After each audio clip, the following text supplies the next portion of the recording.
आजच्या सत्राला आपण प्रारंभ करू. माझ्या मागे म्हणा.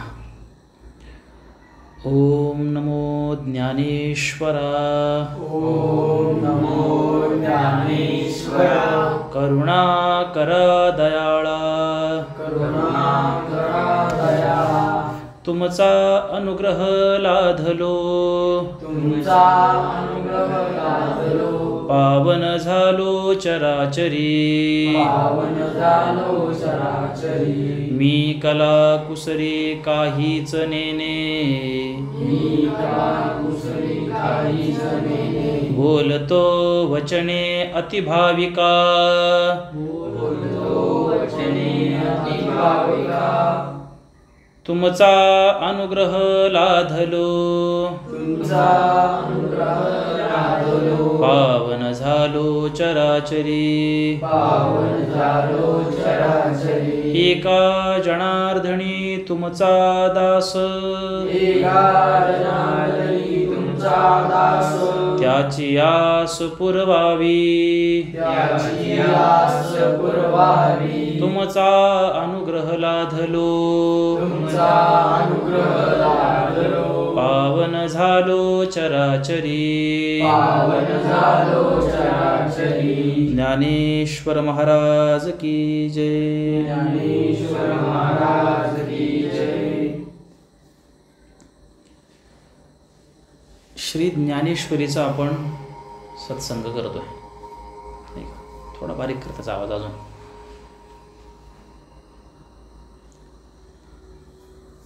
बरेच दिवस आपण ज्ञानेश्वरीचं चिंतन पाहतोय. मी अपेक्षा करतो की तुम्ही घरी वाचत असाल. ती वाचली तरच समजेल. का वाचायची आहे खूप वेळा आपण याच्यावर मंथन करत आतापर्यंत आलेलो आहे. फार त्याला वेळ न घेता आपण आपल्या आजच्या चिंतनाला प्रारंभ करू. मगाशी बोलताना आपण एक विषय घेतला होता की बाबा आपल्या जीवनाचं नेमकं उद्दिष्ट काय. कधी विचार केला का या गोष्टींचा. आपण नाही केला. आपण जीवन जगतोय आंधळेपणानं. काय चाललंय आपलं. फक्त आपण दुसऱ्यांकडे पाहतोय आणि आपलं जीवन चाललंय. बाबा इथून मागची माणसं कशी राहिली तशी आपण त्यांच्या मागारी चालत चाललोय. पण आपण स्वतःला कधी प्रश्नच करत नाही हा की हे जे काही करतोय त्याच्यामागं कारण काय. म्हणजे आता अजून तुम्ही लहान आहात. अगदी शाळेत जात आहे. पण ज्ञानेश्वरी समजून घ्यायची म्हटलं तर खोलातच जायचं आपल्याला. वरवर उथळ पाण्यात काय करायचं. पोहायला शिकायचंही झालं तर त्यांनी खोल पाण्यामध्ये उडी मारली पाहिजे. किमान डोक्याच्या वर पाणी पाहिजे. एवढ्या पाण्यात जाऊनच त्याला पोहता येईल. कमरे इतकं पाणी आहे किंवा पाय टेकतात त्या पाण्यात जाऊन त्याला पोहता येणं तसं हे नाही आहे. म्हणजे अर्थात आता मला पोहता येत नाही बरं का. कोणाकोणाला तर पोहता नाही येते ते पोहला. शिकलं पाहिजे. पोहायला पण शिकायला पाहिजे. पण जर आपल्याला तत्त्वज्ञान समजून घ्यायचं आहे. लक्षात घ्या हे शब्द आवाज तर माझ्याकडे मागे. तत्त्वज्ञान समजून घ्यायचं तर गंभीरपणे समजून घेता आलं पाहिजे. उगीच आपण आता एरवी नेहमी आपण पाहतो प्रवचनाला कीर्तनाला जातो. बरोबर आपण ते सगळ्या गोष्टी पाहतो.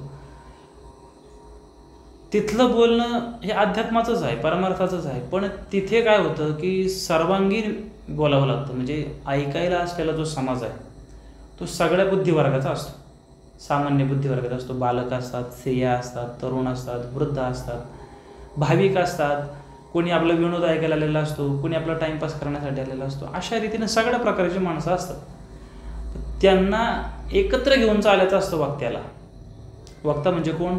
प्रवचनकार, कीर्तनकार किंवा जे कोणी महाराज आहेत ते तत्त्वज्ञान सांगण्याकरता आलेले असतात. त्याच्यातही ते कुठल्या पातळीचे आहेत म्हणजे त्यांच्या बुद्धीची क्षमता काय त्याच्यावर अवलंबून असतं ते काय बोलणार आहेत. तो आपल्या चिंतनाचा विषय नाही याचा. त्यामुळे तो सर्वांगीण एक जुजबी सगळ्यांना सुरळीत होईल अशा रीतीने आपल्याला नामसप्ताहामध्ये किंवा कुठल्या वेगळ्या उत्सवामध्ये ऐकायला भेटतं. पण आत्ता आपण जे करतोय प्रत्येक गुरुवारी ज्ञानेश्वरीचं जे चिंतन करतोय ते सखोलात करायचं आपल्याला. उगीच भरभर वाचला पुढे गेला अर्थ नाही त्याला. एकच मुद्दा समजू द्या आपल्याला. पण तो मुद्दा आपल्याला आपल्या जीवनात टर्निंग पॉईंट असला पाहिजे. आपल्याला बदलवणारा असला पाहिजे. ठीक आहे ना. आपण ज्या अवस्थेत आहोत त्याच्यापेक्षा उंच अवस्था आपल्याला मिळवायची. कशा रीतीनं. विचारांच्या रीतीनं. आहे की नाही. ती परिपक्वता आली पाहिजे. आपण मागच्या वेळेस बऱ्याच वेळा चिंतन केलं की बाबा इतर प्राणी आणि आपल्यामध्ये फरक काय आहे? विचार करण्याची शक्ती. ती विचार करण्याची शक्ती ज्ञानेश्वरी, गीता, भागवत, वेद, उपनिषद, वाङ्मय आपली अत्यंत उंच अवस्थेपर्यंत घेऊन जातात. हे जे विचार आहेत या ग्रंथांमधले ते त्या संतांनी प्रत्यक्षात अनुभवलेले आहेत. ते विचार आपल्याला अनुभवायला यावे म्हणून त्याचा अभ्यास करायचा. परत मागच्या सत्रात जातो मी. आपण मागच्या वेळेस एका झाडाचं उदाहरण बघितलं होतं. एका झाडावर एक माणूस बसलेला असतो आणि एक झाडाखाली बसलेला असतो. तो झाडाखालचा माणसाला ती येणारी बैलगाडी दिसत नाही, पण त्या वरच्या माणसाला दिसते. का? कारण तो उंचावर आहे, त्याच्यामुळे त्याला खूप दूरपर्यंतच दिसते. इकडनं पण आणि इकडनं पण. म्हणजे भूतकाळातलं पण खूप दूरवरचं दिसते, भविष्य काळातलं पण त्याचं खूप दूरवरचं दिसते. झाडाखाली जो माणूस बसलेला आहे त्याच्याकरता एक गोष्ट भूतकाळात आहे आणि एक गोष्ट भविष्य काळात आहे, पण तीच गोष्ट वरती बसणाऱ्या माणसांसाठी वर्तमान काळात आहे. लक्ष देतो. त्यामुळं आपल्याला संतांनी अनुभवलेले विचार आपल्याला पटकन का आपल्याला अनुभवास येत नाही? त्याचं कारण काय? तर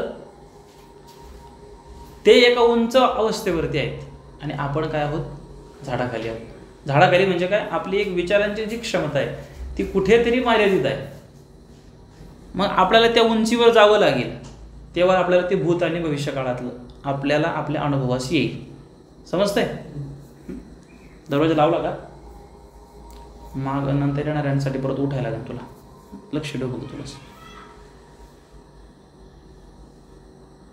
आता आपण आपल्या मुद्द्यापाशी येऊ की आपल्या जीवनाचं उद्दिष्ट काय?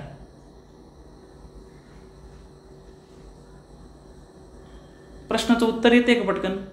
आपण काय जगतो हेच कळत नाही. आपल्या जीवनाचं उद्दिष्ट काय?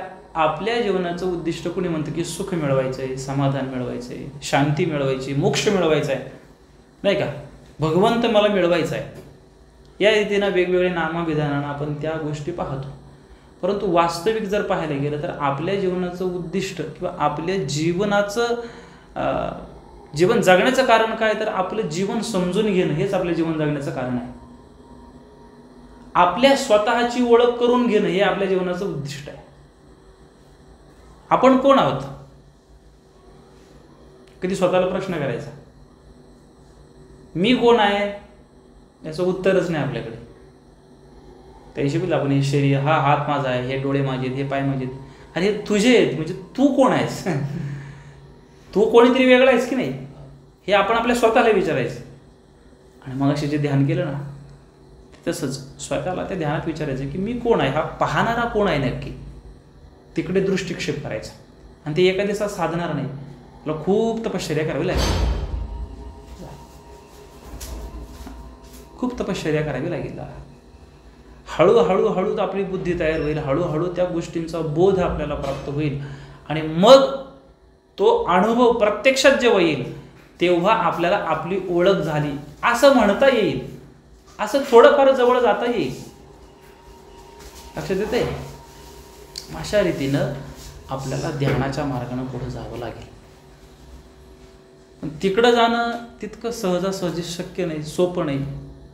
त्याच्याकरता हळूहळू अभ्यास करावा लागेल. त्याच्याकरता हळूहळू या विचारांचा आपल्याला अभ्यास करावा लागेल. तेव्हा कुठे आपल्या जीवनामध्ये ते उतरतील. म्हणून त्या विचारांचा आपल्याला अभ्यास करायचा. समजलं? आपण काय करतोय याच्यापेक्षा कशा करता करतो हे फार महत्वाचं आहे. वाक्य लक्षात आलं का? काय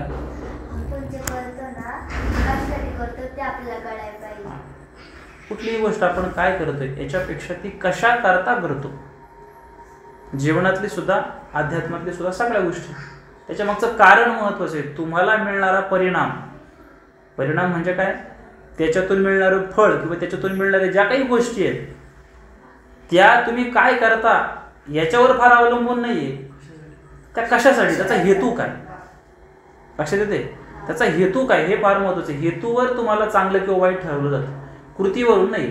तो एक स्वतंत्र विषय काहीतरी आपण बोलूया. आपल्याला ज्ञानेश्वरीकडे यायचं आहे. मागच्या सत्रापर्यंत आपण दुसऱ्या अध्यायातल्या 13व्या श्लोकापर्यंत चिंतन थोडंफार पाहिलं होतं. काय होतं 13वा श्लोक? देहिनो अस्मिन् यथा देहे कौमारम यौवनम जरा तथा देहांतर प्राप्तिर धीरस्तत्र न मुह्यति. भगवंतानं सांगितलं होतं की अर्जुना, ज्याप्रमाणे देहधारी आत्मा अविरतपणे या देहात बालपणापासून तारुण्यात जातो, तारुण्यातून वृद्धापकाळात जातो, प्रवेश करतो, त्याचप्रमाणे मृत्यूनंतर हा जीवात्मा दुसऱ्या देहात प्रवेश करत असतो. आणि असे असल्यामुळे आत्मा हा नित्य असल्याचे जाणतो. त्याला विद्वान किंवा तत्ववेत्ता जन्म मृत्यूविषयी भ्रमित होत नाही. ज्ञानेश्वर महाराजांच्या भाषेत आपण बघितलं होतं, वेगवेगळी शरीर एकच असतं, परंतु त्याच्या अवस्था काय होतात, बदलतात. मागच्या वेळेस ऐकलं होतं की नाही? शरीर एकच आहे, लहानपणी एक शरीर आहे. लहानपणीचा फोटो आता तुम्हाला दाखवला, तुम्ही काय म्हणता, तो मीच आहे, तो मीच आहे. पण तसेच आहात का आता काय झाले, शरीरात बदल झालाय. लहानपणी 1 वर्षाचा 2 वर्षाचा फोटो आता त्याच्यासारखा आहे का? लहानपणातून आता तुम्ही किशोर वयात आले, तरुण वयात आले, शरीर बदललंय पण तुम्ही तेच आहात ना, का बदलले? लहानपणी रुद्र वेगळा होता ना, आता रुद्र वेगळा आहे असं तुला वाटतं का? आतून तुला वाटतं मी तोच आहे, पण शरीर तर बदलले आहे का ना तुम्ही? तसंच अजून थोडं मोठं झालं, तरुण झालं, आताचं शरीर राहील का? पुन्हा परत चेंज होईल. पुन्हा वयस्कर झाल्यानंतर पुन्हा चेंज होईल. म्हणजे काय होतंय की शरीरामध्ये बदल होत चाललाय, पण आपल्यामध्ये बदल झालाय का? तसंच जेव्हा अर्जुन सगळ्यांना बघून सगळं सांगत होतं तत्वज्ञान अर्जुन देवाला, तेव्हा देवानं सांगितलं, मग याचा शोक का करतोस? ज्याचा तू दुःख करतोयस त्या मृत्यूचा. मृत्यू म्हणजे काय आहे तर हा आत्मा जो आपलं स्वरूप आहे की ज्याची आपल्याला अजून ओळख नाही बरं, आपण फक्त शब्दात बोलतोय, आपण त्याला पाहितलंय का? आणि त्याला पाहू पण शकत नाही, कारण तो दिसतच नाहीये. तो अनुभवण्याची गोष्ट आहे. अनुभवण्याची म्हणजे कळतं तुम्हाला? गुलाबजामुन आहे. काय आहे? गुलाबजामुन आवडतो की नाही सगळ्यांना? कसा लागतो? गोड म्हणजे कसा? सांगू शकतो कोण? कोणाकडे उत्तर आहे का? गोड म्हणजे कसा? गोड या शब्दाचा अर्थ काय? त्याचा शब्दात सांगू शकत नाही. त्याला काय करता येईल? बाबा एक काम करता येईल, दुकानात जायला लागेल, गुलाबजामुन घेऊन यायला लागेल, पावशेर अर्धा किलो, हा घ्या महाराज, हा खा. आता जे वाटतंय ना ते म्हणजे काय? गोड. म्हणजे त्याला शब्दात सांगता आला का? त्याला अनुभवण्याची गोष्ट येतो. तसं आत्मा फक्त आपण शब्दात म्हणतोय पण अनुभवण्यात नाहीये. अनुभव ज्याचा त्याला घ्यावा लागेल, त्याच्याकरता हळूहळू एक स्टेप बाय स्टेप जायला लागेल. खूप खूप दूरची गोष्ट आहे ती. तसं शरीरामध्ये बदल होतो, पण ज्याच्या शरीरामध्ये बदल होतो तो मात्र तसाच आहे. तसा आत्म्याच्या संबंधानं आत्मा काय करतो? मृत्यू झाल्यानंतर एका देहातून दुसऱ्या देहात जातो. आत्म्याचं मरण होतं का? आत्मा मरतो का? किंवा आत्मा जन्मतो का? फक्त काय झालंय? बदल झालाय, ट्रान्सफर झाले, त्याचं ट्रान्सलेशन झाले. त्याचं लाईट असते, लाईट एकच आहे, पण इस्त्री करायला गेल्यानंतर त्या लाईटीतून काय होती? निर्माण होती उष्णता. तीच लाईट जेव्हा आपण फ्रीजला वापरतो ते काय करते? थंड करते की नाही फ्रीज? लाईट तीच आहे. साऊंडमध्ये लावले माईक, ते काय करते? आवाज इफेक्ट करते, वाढवते. तीच लाईट आहे. फॅनला लावली, तो फॅन फिरतोय. तीच लाईट आहे. ती एखादी मोटर थांबवायची असली तर तिला बटन दाबलं की थांबते. समजतंय तुम्हाला? लाईट एकच आहे. बल्बमध्ये वेगळी आहे, ट्यूबमध्ये वेगळी आहे, झिरो बल्बमध्ये वेगळी आहे, हॉलिजनमध्ये वेगळी आहे, तिच्या कॅपॅसिटीनुसार. पण लाईट एकच आहे ना. तिचे काय करता? तिला आपण चेंजेस करू शकतो. तसं आत्मतत्व, आत्मशक्ती, आपलं स्वरूप जे चैतन्य स्वरूप आहे ते काय होतं? एका शरीरातून दुसऱ्या शरीरात जातं, दुसऱ्यातून तिसऱ्या जातं. आता त्याच्या मागे जाण्यामागे काय कारण आहे? त्याला कुठलं शरीर मिळतं? त्याची वेगवेगळी उत्तर पुढे चिंतनात येईल. त्याला खूप कालावधी आहे अजून. त्याच्या मागे कारण आहे कर्म. कुठलं कारण आहे? कर्म. कर्मानुसार त्याला देह प्राप्त होतो. आपण कुठलं कर्म करतो आपल्या जीवनामध्ये त्याच्यानुसार त्याला पुढचा देह, त्याचं कर्म त्याला पुढे मिळत जातं. मागच्या ज्ञानेश्वरीच्या ज्यात आपण पाहिलं होतं की ऐके शरीर तरी एक, तरी परी वैसा भेद अनेक, हे प्रत्यक्षाची देख प्रमाण तू. वाचले की ज्ञानेश्वरी तुम्ही ही घरी गेल्यावर? नाही वाचले, म्हणून तुम्हाला ओव्या पटकन लक्ष देणार नाही, याच्याकरता वाचायचंय. एथ कौमारत्व दिसे मग तारुण्य ते भ्रंशे, परी देहची न नाशे एकेका सवे, तैसी चैतन्याच्या ठाई ये शरीरांतरे होती जाती पाही, ऐसे जाणे तया नाही व्यामोह दुःख. अशा स्वरूपानं आपण चिंतन बघितलं होतं. बरोबर? ते युवा हे कुठे आहे?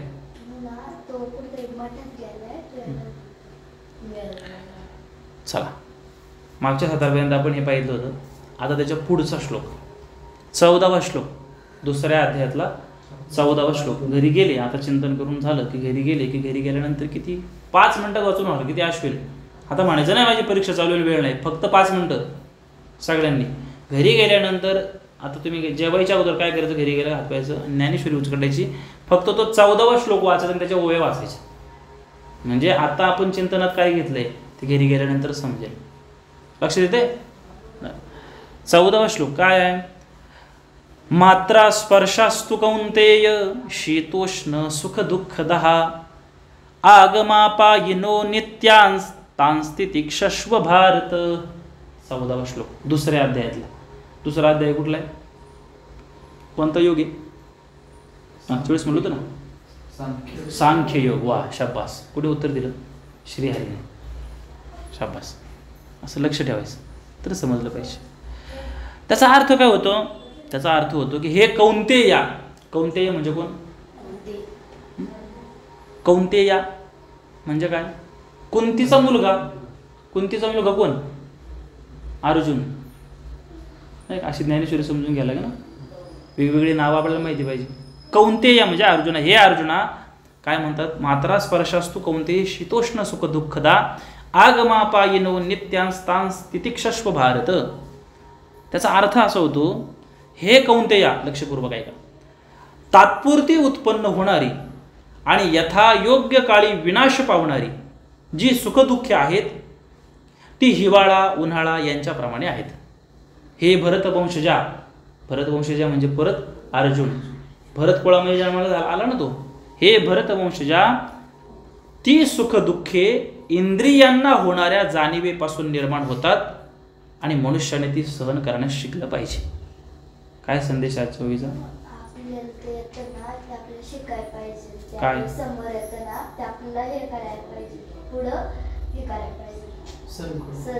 सहन करायला शिकलं पाहिजे. पण काय ह्या ओवीचा अर्थ काय लक्षात? की जी काही आपल्या जीवनात सुख दुःख येतात, उन्हाळ्या पावसाळ्यासारखे नसतं. आता उन्हाळा पावसाळा हिवाळा म्हणजे कसा? त्याचा अर्थ काय होतो? नेहमीच होतो ना, दर वर्षाचं चक्र आहे ते. पण आता पावसाळा चालू झाला, कायमस्वरूपी पावसाळा आहे का? तो काही कालांतराने उघडणारच आहे. पाऊस उघडल्यानंतर हिवाळा येणारच आहे, हिवाळा गेल्यानंतर परत उन्हाळा येणारच आहे. म्हणजे हे काय आहे? चक्र आहे, ऋतुचक्र बघितलं की नाही. या श्लोकाचा अर्थ काय आहे? की भगवान अर्जुनाला सांगतात, म्हणजे आपल्याला सांगतात, आपल्या जीवनात जे काही सुख दुःख येतात ती कायमस्वरूपी आहेत का? नाही. ती काय होणार आहेत? कमी अधिक प्रमाणात येणार जाणार, स्थिर राहणार नाही. म्हणजे सुख आलं, कायमस्वरूप राहील का सुख? रविवारची सुट्टी आली, वा वा वा वा, आनंदाचा दिवस. किती वेळ असतो? 1 दिवस, 24 घंटे. परत सोमवार तर शाळेत जावं लागतंच. रविवारी सुख वाटतं, शाळेत वा वा, शाळेला सुट्टी, आता काही टेन्शन नाही, वा झोपून राहा, अभ्यास करायचा नाही, काही नाही, खेळायला जायचं, पाठाला जायचं नाही. सोमवारचं परत सोमवाराला मिळतो, कायमस्वरूपी सोमवार आहे का? परत मंगळवारी येणार आहे, परत बुधवारी येणार आहे. काय होणार आहे? चक्र चालणार आहे की नाही. मला काय सांगायचं, सुख आपल्या जीवनात आलं टिकून राहतं का? तसंच दुःख आलं ते कायमस्वरूपी राहणार आहे का? ते पण कधी ना कधी जाणारच आहे. म्हणून त्या दुःखामध्ये माणसांना टेन्शन घेऊन बसायचं का? त्याच्यातून बाहेर गेलं पाहिजे. ह्या ओव्याचा, या श्लोकांचा अर्थ काय आजचा आपल्याला? की आपल्या जीवनात येणारी सुख दुःख कायमस्वरूपी नसतात, ती येतात जातात. म्हणून शहाण्या माणसाने ती सहन करायला शिकली पाहिजे. म्हणजे सुख आलं म्हणजे लगेच उड्या मारल्या नाही जमायचं. स्थिर राहा, शांत राहा. दुःख आलं म्हणून लगेच टेन्शन घेतलं, जाणारच आहे. आपल्याला ज्ञानेश्वरीत बघायचीच आता. त्याच्या अगोदर मी तुम्हाला सांगतो, समजा आता भारत पाकिस्तानची मॅच आहे. काय आहे? भारत पाकिस्तानची मॅच आणि वर्ल्ड कपची फायनल मॅच. एक बॉलमध्ये 2 रन करायचे आणि विराट कोहली खेळतोय, पाकिस्तानचा बॉलर बॉलिंग करतोय, एक बॉलमध्ये 2 रन करायचे आणि शेवटची विकेट आहे, ऑलरेडी 9 विकेट पडलेले आहेत, एक बॉल राहिला आहे, एकच विकेट शेवटचा, एक बॉलमध्ये 2च रन करायचे, थोडी गफलत झाली मागं पुढे तरी आऊट झाला तरी मॅच हरणार. आणि अशा वेळेस नेमका बॉलर बॉलिंग केली, बॉलिंग केल्यानंतर बरोबर नेमका तो बॉल आला आणि आता या क्षणाला काय झालं, क्लीन बोल्ड झाला, विराट कोहली आऊट झाला. काय वाटतं? दुःख झालं. आता दुःख झालं म्हणून लगे एका बुक्कीत टीव्ही फोडायचा का? दुःख झालं म्हणून की टीव्ही फोडायचा का? मॅच आहे ती, होय की नाही, हार जीत चालूच असतं. पण त्यावेळेस फारच टेन्शन घेतलं, याला हारलो बाबा रे, काय डोका फटलो, रडायला लागला, पार असं तसं केलं, काय झालं, योग्य आहे का ते? फक्त हे उदाहरण आहे बरं का. आणि त्याचऐवजी दुसरी गोष्ट अशी झाली की आता विराट कोहली खेळतो, एका बॉलला 2 रन करायचे आणि त्यांनी बॉल टाकला आणि डायरेक्ट 6 मारायला आहे, लगेच उड्या मारल्या, वा वा वा, लगेच टीव्हीला हार वगैरे घालून लगेच पेढे फटाके वगैरे वाजवले. असं करायचं का? काय आहे म्हणायचंय मला, सुख आलं तरी आपल्याला ते सहन करता आलं पाहिजे, दुःख आलं तरी पण आपल्याला सहन करता आलं पाहिजे. हुरळून जाता कामा नये, दुःखाने खचून जाता कामा नये. भगवान अर्जुनाला ते सांगतात, म्हणजे आपल्याला सांगतात, समजते. ज्ञानेश्वरी आपल्यासाठी आहे. आत्तापर्यंत ज्ञानेश्वरी एक धार्मिक ग्रंथ म्हणून सगळीकडनं आपल्या नजरेसमोर तो, पण धार्मिकता म्हणजे तरी काय, आध्यात्मिकता म्हणजे तरी काय, आपल्या जीवनात त्या प्रसंगाला आपण कसं राहायचं त्याचा विचार जिथे मिळतो ती ज्ञानेश्वरी आहे, ती भगवद्गीता आहे. समजली? आतापर्यंत माहित होतं का की ज्ञानेश्वरीमध्ये असं आहे? काय वाटायचं बाबा ज्ञानेश्वरी म्हणजे काय बाबा, फक्त वयस्कर लोक वाचतात, त्यांच्यासाठी नाही, ती ज्ञानेश्वरी आपल्यासाठी आहे.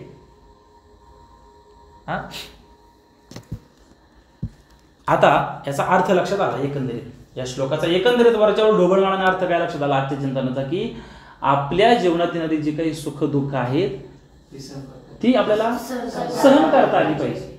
सहन म्हणजे नैराश्याने पण नाही, कशी करायची, सहज खेळासारखी, नाही का. म्हणजे आता तुम्ही खेळताय, क्रिकेट खेळताय, खेळायला आले बाबा सगळे एकाच ग्रुपचे मित्र आहात, 8-10 जण, पण आता खेळायचं तर आहे, पण नुसतं एक खेळायचं म्हणजे 2 टीम पाहिजे की नाही.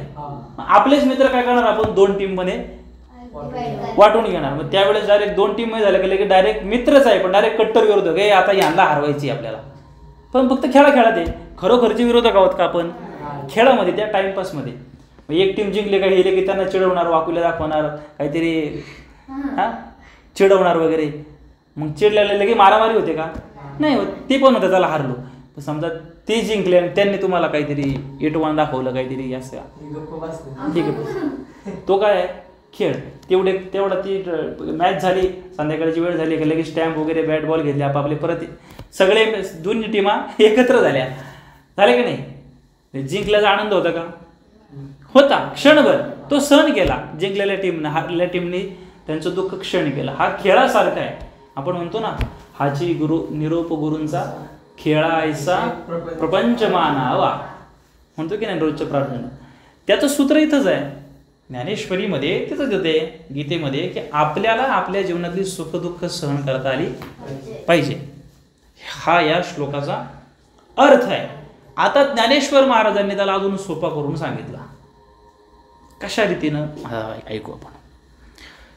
एथ नेनावया हेचे कारण, जे इंद्रिया अधीनपण, तिही आकळीजे अंतःकरण म्हणून भ्रमे. इंद्रिये विषय सेविती, तेत हर्ष शोकू उपजती. ते अंतर आपलविती संगे येणे. जया विषयांच्या ठाई, एकनिष्ठता कही नाही. तेथ दुःख आणि काही सुखही दिसे. अजून पुढे ओव्या आहेत. आता ह्या 4 ओव्या तुमच्या समोर वाचल्या. काय त्याचा अर्थ होतो? ज्ञानेश्वर महाराज म्हणतात, एथ नेनावया हेची कारण, जे इंद्रिया अधीनपण, तीही आकळी जे अंतःकरण म्हणून भ्रमे. हे सुखदुःख जे आपल्याला निर्माण होते कशामुळे होतं? अज्ञानामुळं. अज्ञानामुळं इंद्रियांच्या विषयाची अति आसक्ती जडते व ती आसक्ती विषय भोगात सुख आहे याप्रमाणे त्याच्या अंतःकरण व्यापून टाकते. काय सूत्र सांगतात? अज्ञानामुळं इंद्रियांचा जो विषय भोग आहे, इंद्रिय म्हणजे काय? 10 इंद्रिय आपण बघितली होती ना मागच्या वेळेस. पंच ज्ञानेंद्रिय आणि पंच कर्मेंद्रिय. ज्या इंद्रियांनी कर्म केलं जातं त्यांना काय म्हणतात? कर्मेंद्रिय. आणि ज्यांनी आपल्याला ज्ञान ग्रहण करता येतं किंवा माहिती संकलित करता येते त्याला काय म्हणतात? ज्ञानेंद्रिय. कर्मेंद्रिय कुठली आहेत? हात, पाय, नाक, कान, डोळे, उपस्थ, शिश्न, हे काय आहेत? पंच कर्मेंद्रिय आहेत. पंच ज्ञानेंद्रिय. त्या कर्मेंद्रियामध्ये वाणी एक येते. वाणीने बोलतो की नाही आपण, नाही का? हात, पाय, वाणी, उपस्थ आणि शिश्न. उपस्थ म्हणजे काय? जिथून आपण विष्ट विसर्जित करतो त्याला उपस्थ म्हणतात. शिश्न किंवा लिंग त्याला म्हटलं जातं, जिथून आपण मूत्र विसर्जित करतो. हे शब्द पण समजले पाहिजे आपल्याला. कर्म करतो की नाही यांनी आपल्याला. ही 5 कर्मेंद्रिय आहेत. परत लक्षात घ्या. कुठले? हात, पाय, वाणी. वाणी म्हणजे काय? वाणीने आपण बोलतो. उपस्थ आणि शिश्न किंवा लिंग त्याला म्हटलं जातं. योनी म्हटलं जातं. स्त्रीलिंगी असेल तर योनी, पुल्लिंगी असेल तर शिश्न, असे संस्कृतमध्ये शब्द. ही 5 कर्मेंद्रिय आहेत. याने आपण काम करतो. 5 ज्ञानेंद्रिय आहेत. काय आहेत? ज्ञानेंद्रिय. कुठली? नाक, कान, डोळे, जीभ, त्वचा. शाबास. 5 ज्ञानेंद्रिय आहेत. या 5 ज्ञानेंद्रियांचे 5 विषय आहेत. विषय म्हणजे कुठला? इतिहास, भूगोल, मराठी असं नाही. इथला विषय म्हणजे काय? त्या इंद्रियांना ज्याच्यातून ते इंद्रिय ज्या गोष्टीची माहिती संकलित करण्याची त्याच्याकडे जी क्षमता आहे त्याच गोष्टीला विषय म्हटलं जातं. थोडी किचकट भाषा आहे, थोडी समजायला जड जाईल, पुढे येईल. म्हणजे आता बघा तुम्ही या 5 ज्ञानेंद्रियांमध्ये सुद्धा एक गंमत अशी आहे की एका ज्ञानेंद्रियाचं काम दुसरं ज्ञानेंद्रिय करत नाही. समजते ना? समजा डोळ्याचं काम काय? पाहणं. म्हणजे डोळ्याचा विषय काय झाला? रूप. रूप म्हणजे फक्त सुंदर स्वरूप असं नाही. रूप म्हणजे जे जे दिसतं त्याला रूप म्हटलं जातं शास्त्राच्या भाषेत. डोळ्याचा विषय आहे पाहणं. पण आपण डोळे बंद केले आणि कानाला म्हणलो, काना बघ रे जरा, येईन का कानाने बघता? पाहता येईल का? नाही. डोळ्याची क्षमता कुंठित आहे ना, मर्यादितच आहे. त्याला फक्त दिसतं. ऐकायला येतं का डोळ्याला? पण आपण कानाला म्हणलो एक काम करू, तू आजपासून ऐकायचं काम बंद कर, तू काय कर? पाहण्याचं काम कर. मी डोळ्याला पट्टे लावतो, कानाने बघून चालतो. जमल का? लक्षात येते? डोळ्यानं पाहणं हे डोळ्याचं काय झालं? काम झालं. हा, डोळ्याचा विषय काय झाला? रूप झाला. कान आहे, कानानं काय करतो आपण? ऐकतो. ऐकणं, श्रवण करणं, नाही का? म्हणजे शब्द हा कानाचा विषय झाला. तसे 5 ज्ञानेंद्रिय आहेत, 5 विषय आहेत. शब्द कानाचा विषय, रूप डोळ्याचा विषय. नाक आहे, नाकाने काय करतो आपण? श्वास घेतो, वास घेतो, ठीक आहे ना? सुगंध आणि दुर्गंध. वासाचे 2 प्रकार आहेत. चांगला वास म्हणजे सुगंध आणि घाण वास म्हणजे दुर्गंध. नाकाच्या ऐवजी आपण जिभेला म्हणलो तू काय कर, तू वास घे, नाकाला म्हणलो तू खा, चव घे, जमल का? त्याची क्षमता कोणतीच आहे ना. त्याचा विषय वेगळा आहे, नाकाचा विषय वेगळा. आता विषय तुम्हाला समजायला लागले. विषय हा शब्द समजायला लागले. विषय या शब्दाचा अर्थ तुम्हाला आता समजायला लागला. आता जास्त खोलात जात नाही. नाकाने काय करतो? श्वास म्हणताना वास. आता श्वास म्हणजे काय? जो आपण श्वासोच्छवास म्हणजे प्राणशक्ती घेणं सोडणं याला श्वासोच्छवास म्हटलं जातं. पण नाकाचा मुख्य विषय काय आहे? विषयाच्या संबंधानं सुगंध किंवा दुर्गंध घेणं. आपण जेव्हा जेवायला बसलो आपण आणि असा घास घेतला, तोंडात जाण्याच्या अगोदर, तोंडात जिभेवर म्हणजे चव येण्याच्या अगोदर त्या घासाचा आपल्याला काय येतो, वास येतो. त्याच्यावरून ठरलं जातं हा पदार्थ चांगला आहे का वाईट आहे. म्हणजे आंबलेला आहे का पदार्थ, शिळं समजा रात्रीचं खायला घेतलं. समजते ना, ही ज्ञानेश्वरी आहे. ज्ञानेश्वरीतलं सांगतोय तुम्हाला मी. आरती आलाय दारोजा खोल, त्याला माहित नसेल कदाचित. तुम्ही म्हणजे नाही का घास घ्यायच्या जेवण चांगलं असतं, घाण. हा म्हणजे चांगलं आहे की घाण आहे, बरोबर आहे, त्याचा शब्द बरोबर आहे. लक्षात येते. पहिला मुद्दा, या इकडे इकडे इकडे पुढे या. तुम्ही पुढे सरकडे सर, तन्मय पुढे सर थोडा. कुठं चालला होता मुद्दा आपला? घ्राण. घ्राण म्हणजे काय? नाकाचा विषय घ्राण बरं का, घाण नाही, घ्राण.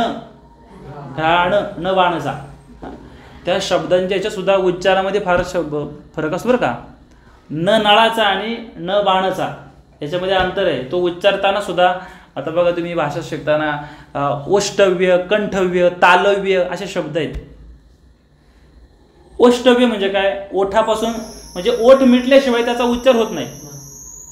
ओष्टव्य ज्याला म्हटलं जातं. प म्हणायचं आहे, प.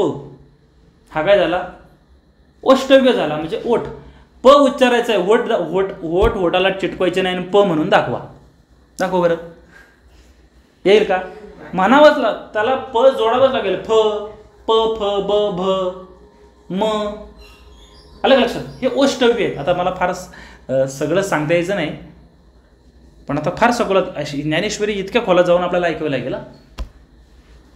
तालव्य, ट, ठ, ड, ढ, न, आहे की नाही? ण. टाळू असते. तालव्य म्हणजे काय? टाळू. त्या टाळूला आपली जीभ टेकल्याशिवाय हे उच्चार येत नाही, त्याला तालव्य म्हणतात. माहिती होतं का तुम्हाला आतापर्यंत? ह्या गोष्टी, या छोट्या छोट्या गोष्टी तुम्हाला माहिती करून घ्यायच्या असेल तर तुम्हाला प्रत्येक गुरुवारच्या सत्संगाला यावं लागेल. शिकवलं होतं ना, रिव्हिजन होईल ना. पण त्याची कंठातून येतो आवाज. कुठले? क, ख, ग. तेच तर सांगतोय तुला. म काय झाला? हा ओष्टव्य झाला. म म्हणायचं आहे तुला. ओठ दाबल्याशिवाय म म्हणता येणार नाही ना. म्हणता येईल का? होणार ठीक आहे, नाही येणार. प्रयत्न करून बघा. हे आपली भाषा इतकी विशाल आहे, इतकी विशाल आणि इतकी समृद्ध भाषा आहे. जगात अशी भाषा नाही आहे. आपल्याकडे एका शब्दासाठी कितीतरी पर्याय असतात. एका शब्दासाठी कितीतरी पर्याय असतात. आता एका अर्जुनाच्यासाठी किती शब्द वापरले भगवंतानी? सांगायचं आहे काय मला? आपल्याला इकडे यायचं परत. इंद्रियांच्या विषयाच्या संबंधानं बोलत होतो आपण. ओष्टव्य, तालव्य, कंठव्य. तू म्हणला ना, क, ख, ग, घ, घ, च, छ, झ. कंठ तू येतं नाही? क, ख, ग, घ. ओठाची गरज आहे का क म्हणायला? क, ख, ग, घ, ग. ग पण एक उच्चार आहे आपल्यात. ग वाचताना बघा, ड असतो, डच्या पुढे एक टिंब असतो, त्याचा शब्द उच्चार काय होतो? ग. वाङ्मय. आताचे इंग्लिश मिडियमवाले कसे म्हणतात? वांडमय म्हणतात. ड नाही येतो उच्चार, ग आहे. ग, वाङ्मय. नाही का? काय सांगत होतो मी? इंद्रियांचे 5 इंद्रिय आहेत. 5 ज्ञानेंद्रिय, 5 कर्मेंद्रिय आहेत. कर्मेंद्रिय आपण बघितलं व त्याने आपण काम करतो. हाताने काही वेगवेगळं काम चालतो, वाणीनं बोलतो, उपस्थानं विष्ठा विसर्जित करतो, शिष्णानं मूत्र विसर्जित करतो. ही 5 कर्मेंद्रिय आहेत. 5 ज्ञानेंद्रिय आहेत. डोळे, नाक, कान, जीभ, त्वचा. ही 5 ज्ञानेंद्रिय आहेत की त्यांना आपण विषयाचा अनुभव घेतो. आला का विषय शब्द? परत विषय म्हणजे काय? त्या गोष्टीचा ज्याचं ज्ञान आपल्याला मिळतं त्या गोष्टीला, त्याला विषय म्हटलं जातं. आता ज्ञानेश्वर महाराज पुढे सगळं सांगतात आपल्याला. पुढे 5 ज्ञानेंद्रियाचे 5 विषय आहेत, वेगवेगळे सांगतात. आता या ओव्यांच्या आधाराने पहिले काय सांगतात की येथ नेनावया हेचे कारण जे इंद्रिया अधीनपण तीही आकळी जे अंतःकरण म्हणून भ्रमे. का आपल्याला हा भ्रम पडतो? कारण या इंद्रियांच्या अज्ञानामुळं इंद्रियांच्या विषयाची अति आसक्ती जडते व ती आसक्ती विषय भोगात सुख आहे या भ्रमाने त्याचे अंतःकरण व्यापून टाकते. अज्ञानामुळे आपण काय केलंय, विषयामध्ये सुख मानलेलं आहे. आपल्या दृष्टीने सुख म्हणजे काय, तसे हा फार डीप विषय. आता तुमच्या बालकांसमोर मला सांगणं फार कठीण जाते, कदाचित तुम्हाला समजेल. आपण सुख कशात मानले, विषयामध्ये म्हणजे काय, वस्तूच्या संग्रहात आपण सुख मानतो की बाबा मला मी आयफोन घेतला मग मला सुख मिळेल, आहे की नाही. मी हे अमुक ब्रँडचं शर्ट घेतलं की मग मला सुख मिळेल. मला असं बूट मिळालं की मला काय होईल, सुख मिळेल. अमुक मला असा ड्रेस मिळाला, अमुक अशी नथ मिळाली नाकात घालायला. आपण काय केलं, त्या विषयाला वस्तूला मिळवण्याचा प्रयत्न करतो, पण खरंच त्या वस्तूंमध्ये सुख आहे का. पण आपल्याला काय वाटतंय ते, कारण आपलं अज्ञान. वाटणं आणि असणं यात अंतर आहे ना. ज्ञानेश्वर महाराज म्हणतात, येथ नेनावया हेची कारण जे इंद्रियाधीनपण, इंद्रियांच्या अति आसक्तीमुळं, विषयांच्या अति आसक्तीमुळं इंद्रिय काय मागणी करतात, त्या वस्तूची मागणी करतात आपल्याकडे. मग आपण ते फरफटत जातो. अति आसक्ती जडते आणि ती आसक्ती विषय भोगात सुख आहे या भ्रमाने त्याचे अंतःकरण व्यापून टाकते. म्हणजे आपलं अंतःकरण. बघा तुम्ही, एखाद्या विषयाची आपल्याला ओढ लागली, आसक्ती ज्याला म्हटले ते सुटत नाही. आसक्ती म्हणजे काय, पराकोटीचं अट्रॅक्शन, प्रचंड आकर्षण त्या गोष्टीचं, की आता त्याच्याशिवाय मला चेनच पडणार नाही का, असं म्हणतो. लहान मुलं हट्ट करतात बघा, रडतात. लहान मुलं म्हणताना तुम्ही पण हट्टच करता की, आता तुम्ही थोडे मोठे झाले म्हणून रडत नाही एवढंच, हट्ट तर करताच. हट्ट करण्याचं कारण काय, त्या गोष्टीबद्दलची आसक्ती. लक्षात येते, तारुण्यात पण या गोष्टी करतात. आता ह्या सगळे बालक आहेत त्याच्यामुळं फार स्पष्ट बोलता येत नाही. अट्रॅक्शन राहतं एक स्त्रीचं पुरुषाबद्दल, पुरुषाचं स्त्रीबद्दल. हे काय आहे, इंद्रियांच्या बद्दलची प्रचंड आसक्ती आहे. पण तीच आसक्ती दुःख द्यायला कारण होते.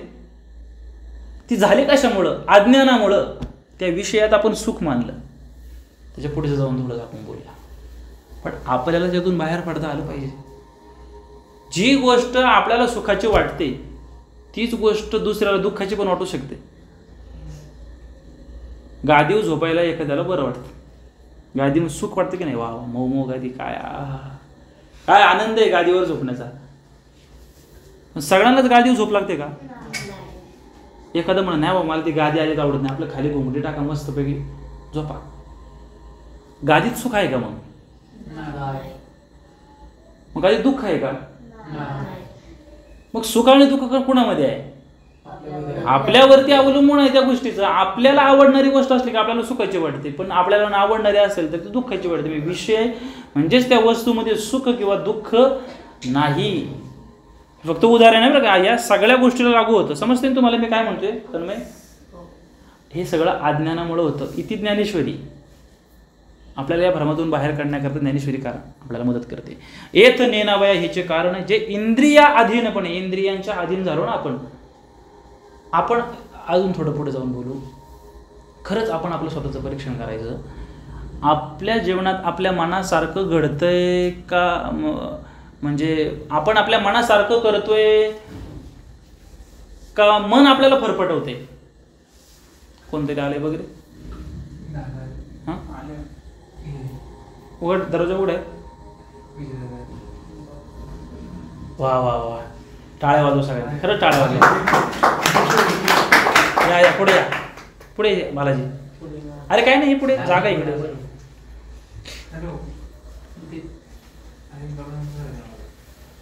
बस इथे. कोण आले अजून. हां काय बोलत होतो आपण आता, अज्ञान, इंद्रियांच्या बद्दलचं.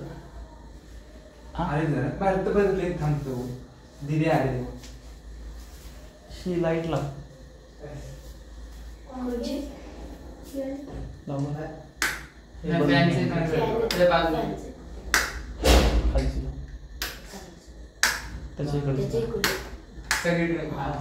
धन्यवाद. आता डिस्टर्ब नको. आता काय आहे, येथ नेनावया हेचे कारण जे इंद्रिया अधीनपण ती ही आकळी जे अंतःकरण म्हणून भ्रमे. ती आसक्ती काय करते, आपल्या पूर्ण अंतःकरणामध्ये भरून जाते, आपल्याला भ्रमिष्ट करते. ज्ञानेश्वर महाराज म्हणतात, इंद्रिये विषय सेविती ते हर्ष शोक उपजती ते अंतर आपलविती संगे येणे. काय म्हणतात, इंद्रियांच्या द्वारे विषयांच्या सुख दुःखदायी स्वभावाची कल्पना भोक्त्याच्या मनात येते व ती संवेदना मनात हर्ष किंवा शोक उपजविते. मग असे म्हणलं आपण पंचज्ञानेंद्रिय बघितली, त्या ज्ञानेंद्रियांच्या द्वारे आपण काय करतो, त्या विषयाचं आकलन करून घेतो आणि त्याचं विषयाचं आकलन करून आलं की त्याच्याबद्दल, त्या विषयाबद्दल आपल्या मनात एकतर अनुकूल भावना तयार होते किंवा प्रतिकूल भावना तयार होते. समजले का? अनुकूल म्हणजे काय, हवी हवीशी वाटणारी, आणि प्रतिकूल म्हणजे काय, नको नकोशी वाटणारी, किंवा सुखकारक वाटते किंवा दुःखकारक वाटते किंवा हर्षकारक वाटते. म्हणजे हर्ष म्हणजे नाही का आनंददायक, शोककारक म्हणजे काय, दुःखदायक वाटते. समजते? पण हे कोणामुळे झालं, हे इंद्रियाद्वारे विषयांच्या सुख दुःखदायी स्वभावाची कल्पना इंद्रियांच्या द्वारे येते. मग असे म्हटलं आपण इंद्रियांच्या तसं आपल्याला ज्ञान नाही होणार कुठल्या गोष्टीचं. जर डोळे नसतील तर पाहता येईल का? नाक नसेल तर वास येईल का? म्हणजे सुंदर सुगंधी फुल आहे. आता ही वास घेतो जरा याचा. पुढच्या वेळेस हे आणायचे कोणाच्या घरी असलं झाड, तुझ्या घरी आहे ना, मला वाटतं तुमच्याकडे पण आहे नाही, पण ज्याच्याकडे असेल तरी अशी फुलं जर आणली तर आपल्याला हां चाफा, तो आपला सोनचाफा, हां फार सुगंध त्याचा वास येतो. काय म्हणत होतो आपण? हां सारखं थोडं थोडं पुढे आला, सर दे थोडं थोडं तुझ्याकडे सर. हां बसा, आता लक्ष द्या इकडं. नाही का सुंदर फुल आहे इथं, पण नाकच नसेल तर त्याचा वास घेता येईल का? नाही घेता येणार. किंवा सुंदर ओंकाराचं ते हे लागलं होतं मागाशी धून, जप चाललेला आहे आणि कानच नाहीये, म्हणजे बहिरा आहे तो, तर त्याला त्याचं आकलन होईल का?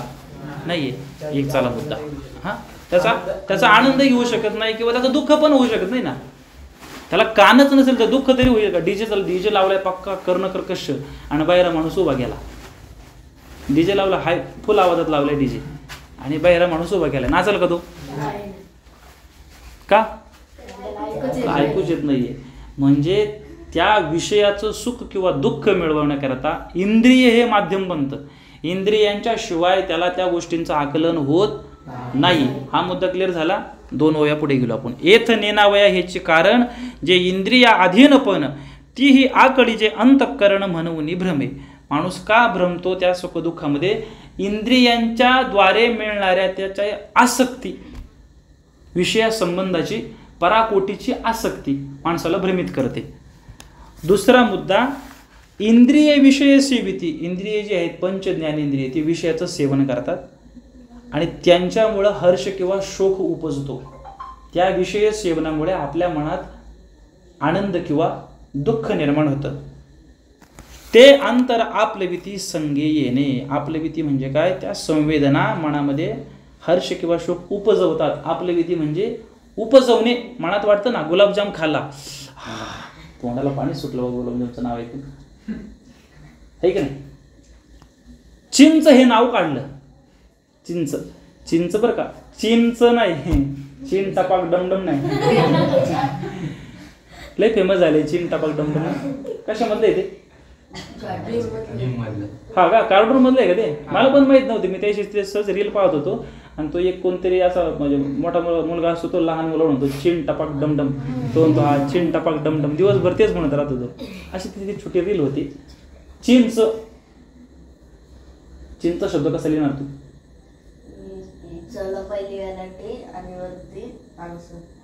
आणि पुढे परत हे काय झालं? चिंच.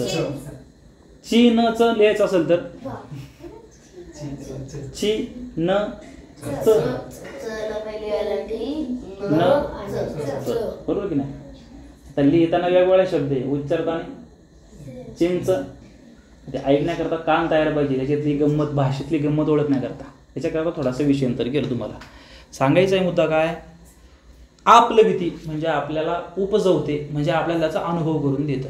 ह्या विषयात सुख आहे, ह्या विषयात दुःख आहे. कोणाच्याद्वारे झालं विसरले का? इंद्रियांच्याद्वारे. हे लक्ष द्या. ज्ञानेश्वरी ऐकतो आपण, टाइमपासच्या गोष्टी नाही ना, फिलॉसॉफी आहे. हे जे आपण ऐकतोय हे फिलॉसॉफी, हे तत्वज्ञान आहे. काय म्हटलं त्याला? तत्वज्ञान. भक्ती मार्गाचं जीवन चालता चालता चालता आपल्याला त्या मूळ ईश्वरीय स्वरूपाचा अनुभव घ्यायचा असेल, भक्तीच्या द्वारे ज्ञानाची प्राप्ती होते. तुम्हाला थोडं जड जायला ऐकायला, पण जेव्हा तुम्ही वारंवार याल तेव्हा ते समजेल. भक्तीच्या द्वारे ज्ञानाची प्राप्ती होते आणि ज्ञान आपल्याला भगवंताची भेट करून देतं. लक्षात येते? ज्या देवतेची आपण उपासना करतो तो सर्वत्र आहे, तो आपल्या हृदयस्थ पण आहे. त्याची ओळख कधी होईल? जेव्हा आपल्याला ओळख होईल. आणि आपल्याला ओळख कधी होईल? जेव्हा ज्ञानेश्वर महाराज, ज्ञानेश्वरी आपल्यावर कृपा करेल तेव्हा. ते विचार, ज्ञानेश्वर महाराज म्हणताना, ज्ञानेश्वरी म्हणताना ते विचार, नाही ती ज्ञानेश्वरी बसलेली आहे, तिला सांगायचं डोक्यावर हात ठेव बाबा, म्हणजे की झालं कल्याण. आपलगती, विषयांचं ज्ञान कशामुळे होतं? इंद्रियांच्या द्वारे. मनावर कोरून घ्या, हे वारंवार मी ते बोलते तुम्हाला. आता पुढे, जया विषयांच्या ठाई. ठाई म्हणजे काय? ठिकाणी. जया विषयांच्या ठाई एकनिष्ठता कही नाही, तेथ दुःख आणि कही सुखही दिसे. आता इथून मात्र गंमत आहे.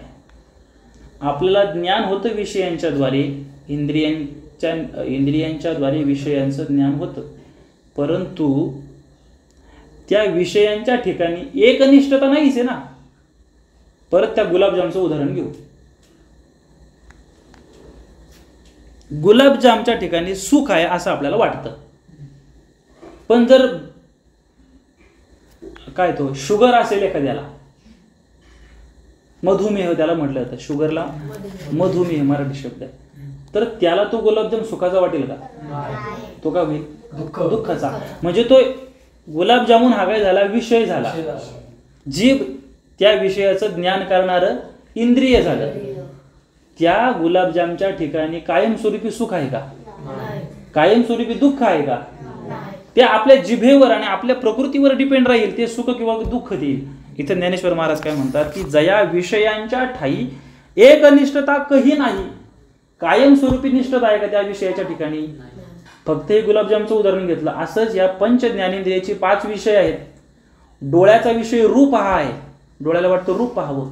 कानांचा विषय शब्द हा आहे, स्तुती ऐकाय वाटते की नाही? कशी वेळ दिलेला आवडतं लोकांना. आपल्याला कोणी नाव ठेवलं आवडतं का? काय ती ज्ञानेश्वरी, हा मूर्ख कुठली, असं म्हटल्यानंतर आवडेल का तुला? कानांचा विषय काय आहे? शब्द. तिथं स्तुती आवडते, कानाला काय आवडतं? गोड ऐकायला आवडतं. जिभेचा विषय हा नाही, शब्द, स्पर्श, रूप, रस. रस रस चाखणे हा जिभेचा विषय आहे. गंध कोणाचा विषय? हा नाकाचा. स्पर्श हा त्वचेचा विषय आहे, ठीक आहे नाही? गादीवर झोपायला मऊ वाटतं, वा वा, गादीचा आनंद भेटतोय, मऊ वाटते. कुणामुळे कळतं? त्वचेमुळं, हाडामुळं कळतं, त्वचामुळे कळतं की नाही? समजते तुम्हाला मी काय म्हणतोय? हे पंच ज्ञानेंद्रियांचे 5 विषय आहेत. ज्ञानेश्वर महाराज आपल्याला सांगतात की जया विषयांच्या ठाई, म्हणजे जे पंच विषय आहेत, शब्द, स्पर्श, रूप, रस, गंध, हे 5 विषय आहेत, त्यांच्यामध्ये एकनिष्ठता काही नाही. त्या ठिकाणी त्यांची निष्ठता आहे का? स्थिरता आहे का? ते कमी अधिक होतात, चढ उतार होतो. तेथे दुःख आणि काही सुखही दिसते. त्या विषयांच्या ठिकाणी कधी कधी दुःख पण दिसतं, कधी कधी सुख पण दिसतं. समजा डोळ्यांचा विषय आहे रूप, पाहणं हा डोळ्यांचा विषय आहे. तुम्हाला जर समजा एखादा तुमच्या आवडीचा चित्रपट लावून दिला, डोळ्यांना बरं वाटतं की नाही? वा वा, फायटिंगचा पिक्चर लागलेला आहे, वा, नाही का? कुठला आवडतो पिक्चर? कुठला फेमस पिक्चर आहे आता? बाहुबलीचा. ॲनिमल कुठला आहे? होय, कलकी. कलकी. म्हणजे एकंदरीत तुम्ही पिक्चर बघताय असं मला आढळते. याच्यासाठी प्रश्न केला, लावून दिला समजा तुम्हाला. आपण ती सिरियल बघतो, कुठली वर्गात पाठात बघतो ना आपण, ती कुठली बघतो, विक्रम वेताळ. विक्रम वेताळ लावली, किती वेळ बघू शकतो? 15 मिनिटं, 20 मिनिटं, 1 तासभर, दिवसभर बघू शकतो का? रूप हा डोळ्याचा विषय आहे, पण त्याला कायमस्वरूपी नाही बघू शकत आपण. काही एक मर्यादा आहे. म्हणजे त्या रूप या विषयामध्ये काही काळ सुख आहे, काही काळ दुःख आहे. हे ज्ञानेश्वर महाराज सांगतात की तेथ दुःख आणि काही सुखही दिसे. कुठे? त्या विषयांच्या ठिकाणी. समजते ज्ञानेश्वर तुम्हाला? यस ना? घरी गेल्यानंतर वाचायचे बरं का. आता पुढे बघा.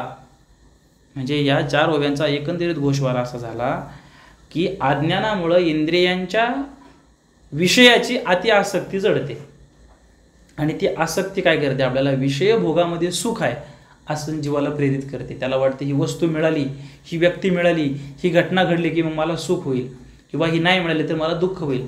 हा काय होईल? हे काय होतं? अज्ञान होतं. कोणामुळे होतं? इंद्रियांमुळे होतं. हे लक्षात घ्या. पण त्या इंद्रियांच्याद्वारे विषयांच्या सुखदुःखाची कल्पना, स्वभावाची कल्पना भोक्त्याच्या मनात येते. भोक्ता म्हणजे भोगणारा आपल्या मनात येते.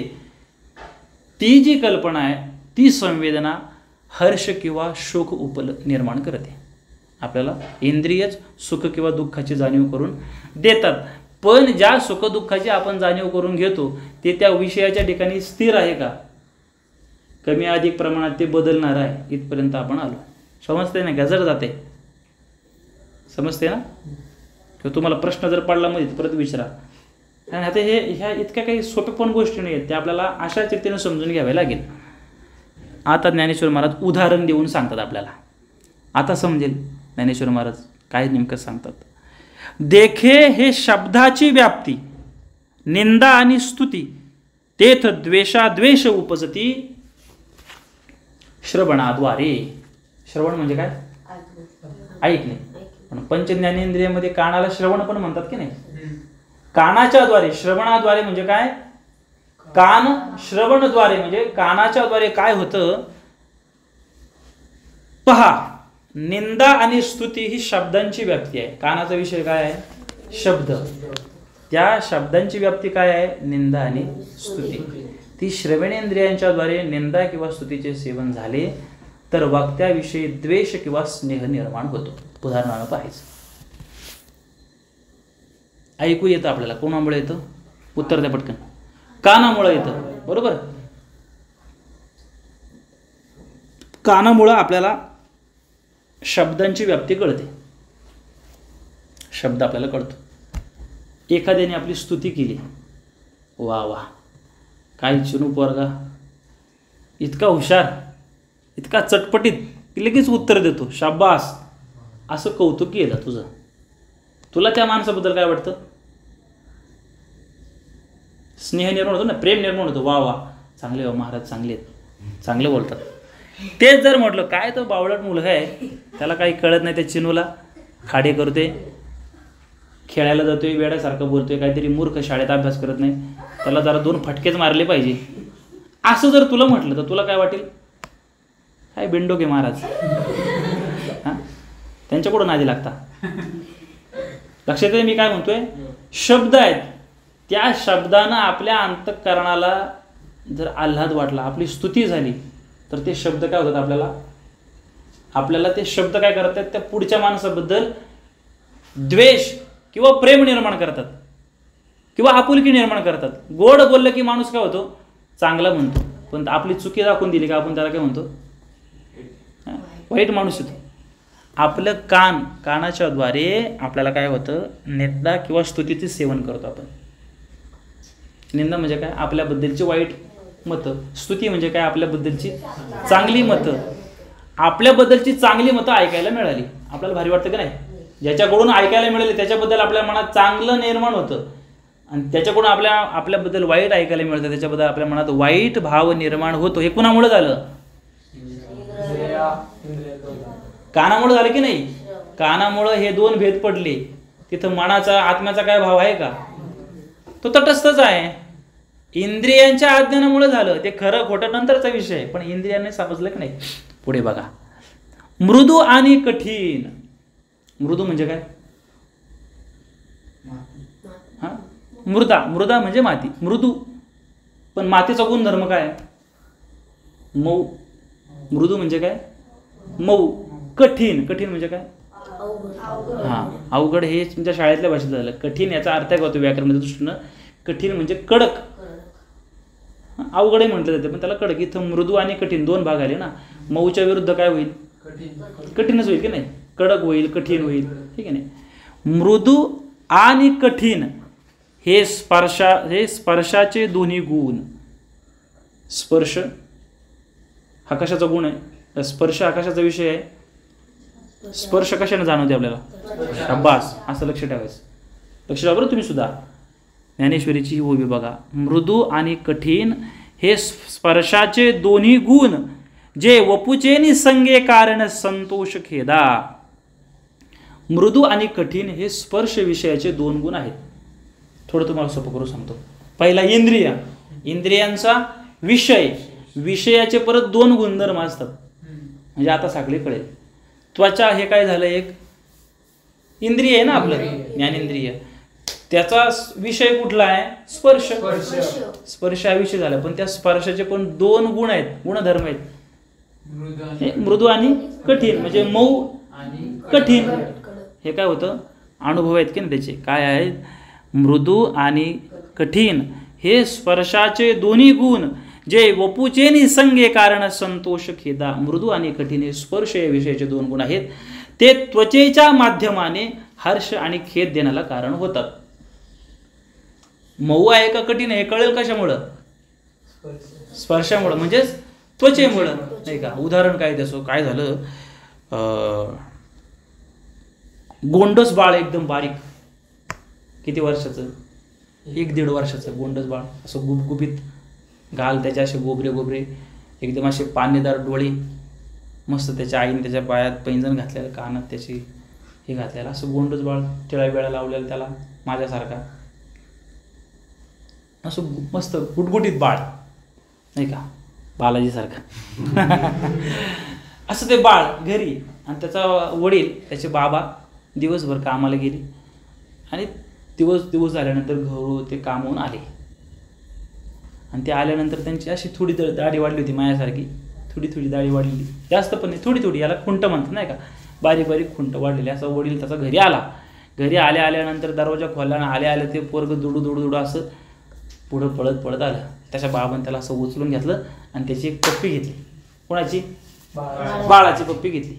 बाळाची गाल कशी आहेत? गोबरे आहेत, मऊ.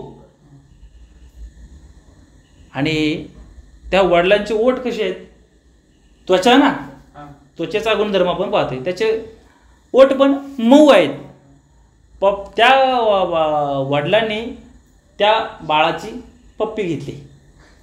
आता पप्पी घेतल्यानंतर त्या वडिलांना आनंद झाला. वा, गोबरे गाल बोटाला लागले. त्याच वेळेस त्या पोराला असं रडायला लागला. असं त्यांनी तोंड केलं. बाय, शाबास. दृष्टांताकडे लक्ष दिलं पाहिजे ना. आता मला सांगा, त्या पोराने असं मान केली किंवा त्याने ते रडायला लागले किंवा झिडकारले, याचा अर्थ काय झाला? त्याला दाढी टोचली म्हणजे त्याला ते दुःखकारक झालं ना, त्याला ते कठीण लागलं. दाढीची खुंट त्याच्या गालाला टोचली. त्याच वेळेस त्याच्या बापाला आनंद झाला ना. का? कारण त्याच्या गोबऱ्या गालाचा, मुलायम गालाचा स्पर्श त्याला झाला, मऊ झाला. घटना एकच आहे, घटना बघायला गेले एकच आहे, परिणाम दोन आहेत. स्पर्श वेगवेगळा आहे. हे कुणामुळं जाणलं? त्वचेमुळं. लक्षात येतं का? मृदू आणि कठीण हे स्पर्शाचे दोन्ही गुण, जे वपुचे निसंगे कारण संतोष खेदा. त्या विषयामध्ये, स्पर्श या विषयामध्ये सुख आहे. हे इंद्रियानं, या त्वचेनं आपल्याला जाणून दिले की या विषयामध्ये भोग आहे. परंतु त्याच्या ठिकाणी स्थिरता आहे का? त्या विषयाच्या ठिकाणी स्थिरता असते. समजा सुख आहे, स्पर्श या विषयामध्ये सुख आहे असं जर मानलं, मग त्या बाळाला पण सुख व्हायला पाहिजे होतं ना. त्याला दुःख झालं, याला सुख झालं. म्हणजे विषयामध्ये सुख नाहीये, विषयीमध्ये सुख आहे. जो विषयी म्हणजे कोण? आपण. जो त्याचा भोग घेतो तो. लक्षात येते? परत परत पुढची ओवी बघा. भ्यासुर आणि सुरेख. भ्यासुर म्हणजे काय? भयानक, घाबरवणार. भ्यासुर आणि सुरेख. सुरेख म्हणजे वा वा, सुंदर, शाबास. भ्यासुर आणि सुरेख हे रूपाचे स्वरूप देख.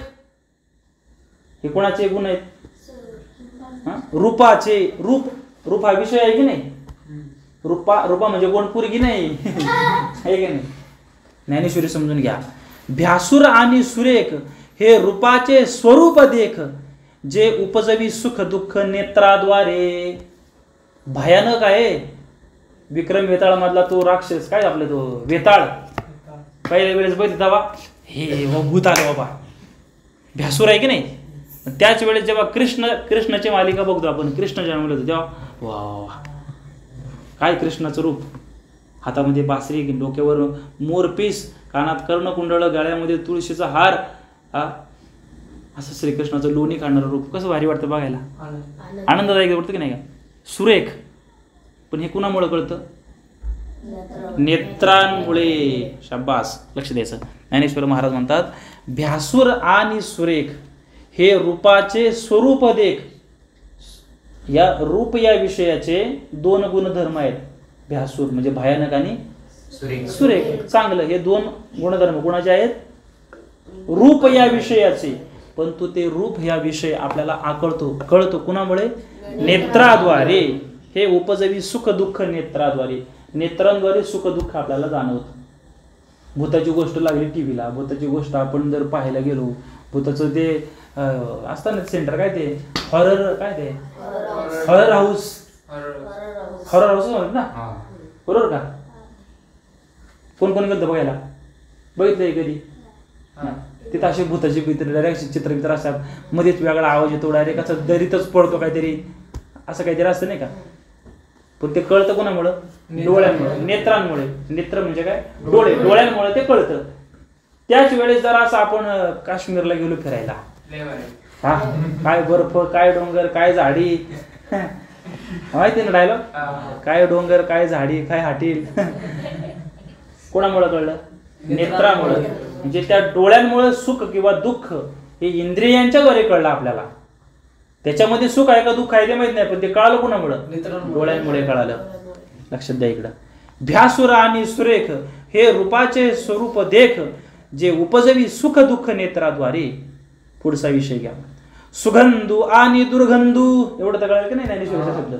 सुगंधू आणि दुर्गंधू हा परिमळाचा भेदू. परिमळ म्हणजे काय? नाही, परिमळ म्हणजे त्याचा वास. हे फुल आहे, त्याचा मंद सुगंध येतोय की नाही? दिसतोय का? पण अनुभवाला येतोय ना. हा, मला मग आता ह्याच्यावरून एक मला आठवलं, त्या दिवशी अभंगने एक प्रश्न केला होता. ही थोडीशी ओवीस सर पुढे गेली की मला आठवण करा. त्यांनी विचारलेला प्रश्न, त्याचं उत्तर कोणाकोणाला ते बघूया. मला त्याचं उत्तर आलं नाही. सुगंधू आणि दुर्गंधू हा परिमळाचा भेदू. परिमळ वास सगळीकडे त्याचा.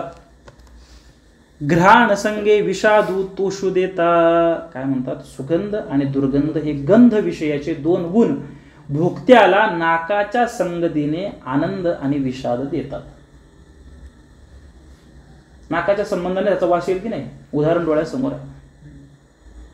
याच्याऐवजी एखादा सडलेला पदार्थ असेल, तो असा आणला, आपण लगेच नाक मोडू, वास कसलं काय दे, ह्या सोनचाफ्याचा वास, वा काय सुगंध आहे. कोणामुळे भेद जाणवला? हा नाकामुळं. म्हणजे त्या सुगंधानं आपल्याला आनंद झाला आणि दुर्गंधानं विषाद झाला, नको वाटतं. हा नाकानं आपल्याला जाणून दिलं. त्या विषयामधलं सुख किंवा दुःख कुणामुळं कळालं? नाकामुळं. म्हणजे कुणामुळं कळालं? इंद्रियांमुळं कळालं. लक्षात घ्या.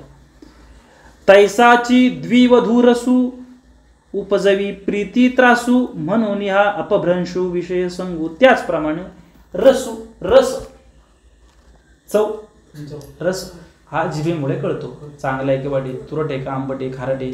षडरसाचा अन्न असतो, तुम्हाला माहिती आहे का? आता अजून ज्ञानेश्वरीच्या पुढे जाऊ, तुम्हाला थोडं हे पण समजेल, कधी ऐकत नसेल. 6 रसाचं अन्न असतं. आपण जे अन्न खातो रस, याचे 6 चव त्याला म्हणूया तुम्हाला समजण्यासाठी. 7वी चव नाही त्याच्यामध्ये. जेवण बनवता का नाही? येतं जेवण बनवता का फक्त 2 मिनिट मॅगी? काय सांगायचे? 6 रसाचं अन्न असतं. षडरस काय म्हटलं तर? षडरस. षड म्हणजे किती? 6. रस म्हणजे ते चव. 6 चवीचं अन्न असतं. 6 चव कोण कोण सांगू शकतो? सांगतो. चवी कुठली कुठली चव असते? गोड. एक एक सांगा. गोड, आंबट, तिखट, तुरट, कडू, खारट. शाबास. 7वी चव आहे का? माहिती आहे कुणाला? अरे पाणी. चव चव म्हणतोय आपण. चव पाण्याची चव पण कधी कधी गोड असते, मधुर. म्हणजे अगदी साखरेसारखे नाही, पण आपण म्हणतो ना काय गोड पाणी व्हावा, कुठल्या डॅमचं पाणी व्हावा असं म्हणतो ना. चव येते की नाही? बोरचं पाणी घेतलं आपण म्हणतो ना चव नाही याच्यात, क्षार नाही, तर ऑक्सिजन नाही याच्यात, असं होतं की नाही? चव कमी अधिक असते. सांगायचा मुद्दा काय? 6 रसाचं अन्न आहे. षडरस. षडरस हे समजून घ्या बरं का. ज्ञानेश्वरीमधून हे पण आपल्याला ऐकायला मिळतं. माहित होतं का आतापर्यंत? जरी माहित होतं तरी पण आपल्या डोक्यात आलं का पहिलं कधी की असं काही आहे बघा प्रकार म्हणून ज्ञानेश्वरी वाचायची. काय म्हणतात? द्विवधू रसू, त्या रसाचं पण 2 गुणधर्म आहेत.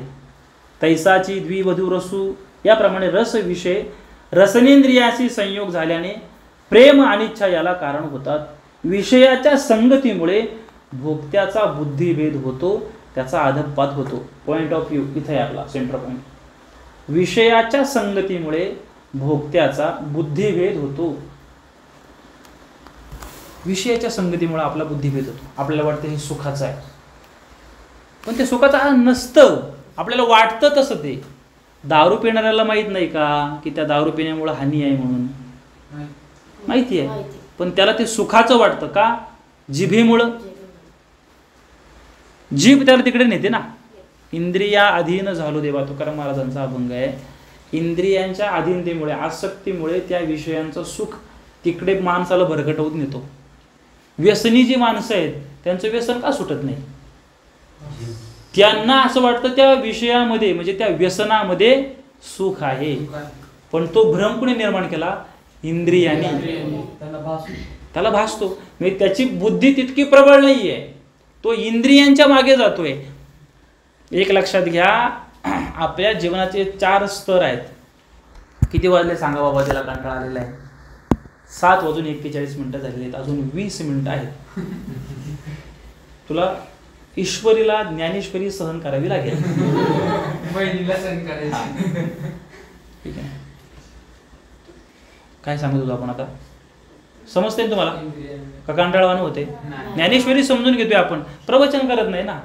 प्रवचन करायचं झालं तर वेगवेगळ्या गोष्टी सांगू शकतो मध्ये, पण आपल्याला ज्ञानेश्वरी मुळापासून समजून घ्यायची आणि ज्ञानेश्वरी आपल्याला जगायची आहे. म्हणून आपण हा एवढा सगळा उपद्व्याप करतो आहोत. याच्याशिवाय गत्यंतर नाही आहे. उगीच नुसतं पारायण केलं काय त्याला अर्थ आहे?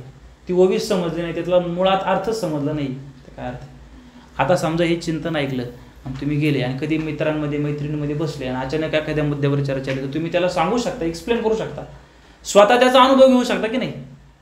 एक ओवी जरी डोळ्यासमोर आली, अर्थात घरी गेल्यानंतर वाचल्यानंतर पुन्हा आता इथं ऐकलं आणि सोडून दिलं, मग काय अर्थ नाही. वाचावी लागेल. अट्टहास त्याचा काय सांगत होतो आपण? पुढं होतो ईश्वरीमुळे गडबड झाली सगळी. खट्याळ दाखवा म्हणते मला. देखे तैसाची द्विविध रसू. द्विविध म्हणजे 2 प्रकार होता. द्वि म्हणजे काय? 2. द्विविध रसू उपजवी प्रीती त्रासू. प्रीती म्हणजे आवड. प्रीती कोणा मुलीचं नाव नाही इथं. प्रीती म्हणजे आवड. त्रासू ना आवड, त्रास नाही. नकारात्मक, पॉझिटिव्ह निगेटिव्ह म्हणतो ना आपण. स्वीकारहार्य आणि नकारहार्य म्हणतात का त्याला? नाही, त्याला वेगळा शब्द असेल. स्वीकारहार्य आणि त्यागणे असा एक प्रकार त्याला आता शब्द म्हणूया आपण. 2 रसांच्या बाबतीत जीभ आपल्याला जाणीव करून देते.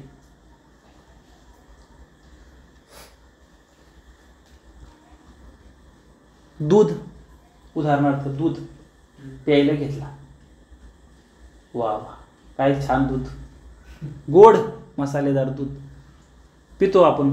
कसं पितो? घुट घुट पितो. पण तेच जर दूध घेतलं नासलेलं असेल, हे दूध नासलेलं हे कोणामुळे कळतं? चव. That's the point.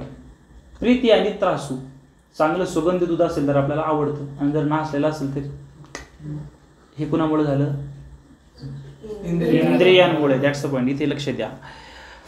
आता ज्ञानेश्वर महाराज पुढे आपल्याला समजून सांगतात, तैसाची द्विबधू रसू उपजवी प्रीती त्रासू म्हणून हा अपभ्रंशू विषया संगू. हे सगळं जे घडतं विषयांच्या संगतीमुळे. विषयांचे संगत, शब्द रस रूप स्पर्श, नाही का, शब्द स्पर्श रूप रस गंध हे पंचविषय आहेत ना, 5 ज्ञानेंद्रियाचे 5 विषय. या विषयांच्या संगतीमुळं भोक्त्याच्या बुद्धीमध्ये, म्हणजे आपल्या बुद्धीमध्ये बुद्धिभेद होतो, भोक्त्याचा बुद्धिभेद होतो आणि त्याचा अधःपात होतो. विषयांमध्ये सुख आहे असं मानल्यामुळं माणसाचा अधःपात झाला. व्यसनी माणसाचं उदाहरण लक्षात ठेवा. आसक्तीत गेला ना, त्याच्या आहारी गेला तो. पिणाऱ्या माणसाला कळत नाही का सकाळचं की दारू पिणं वाईट आहे? कळतं त्याला, परंतु तो कसा तरी दुपारपर्यंत तग धरतो.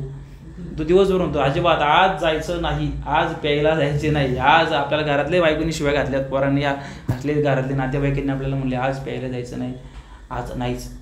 10 वाजले, 11 वाजले, नाही नाही नाही, 12, 1, 2 नाहीच म्हणतो, 4 वाजले नाहीत, 5 वाजता त्याचं कामाहून सुटतो, आता म्हणतो थेट घरी जायचं, अजिबात दुकानात जायचं नाही.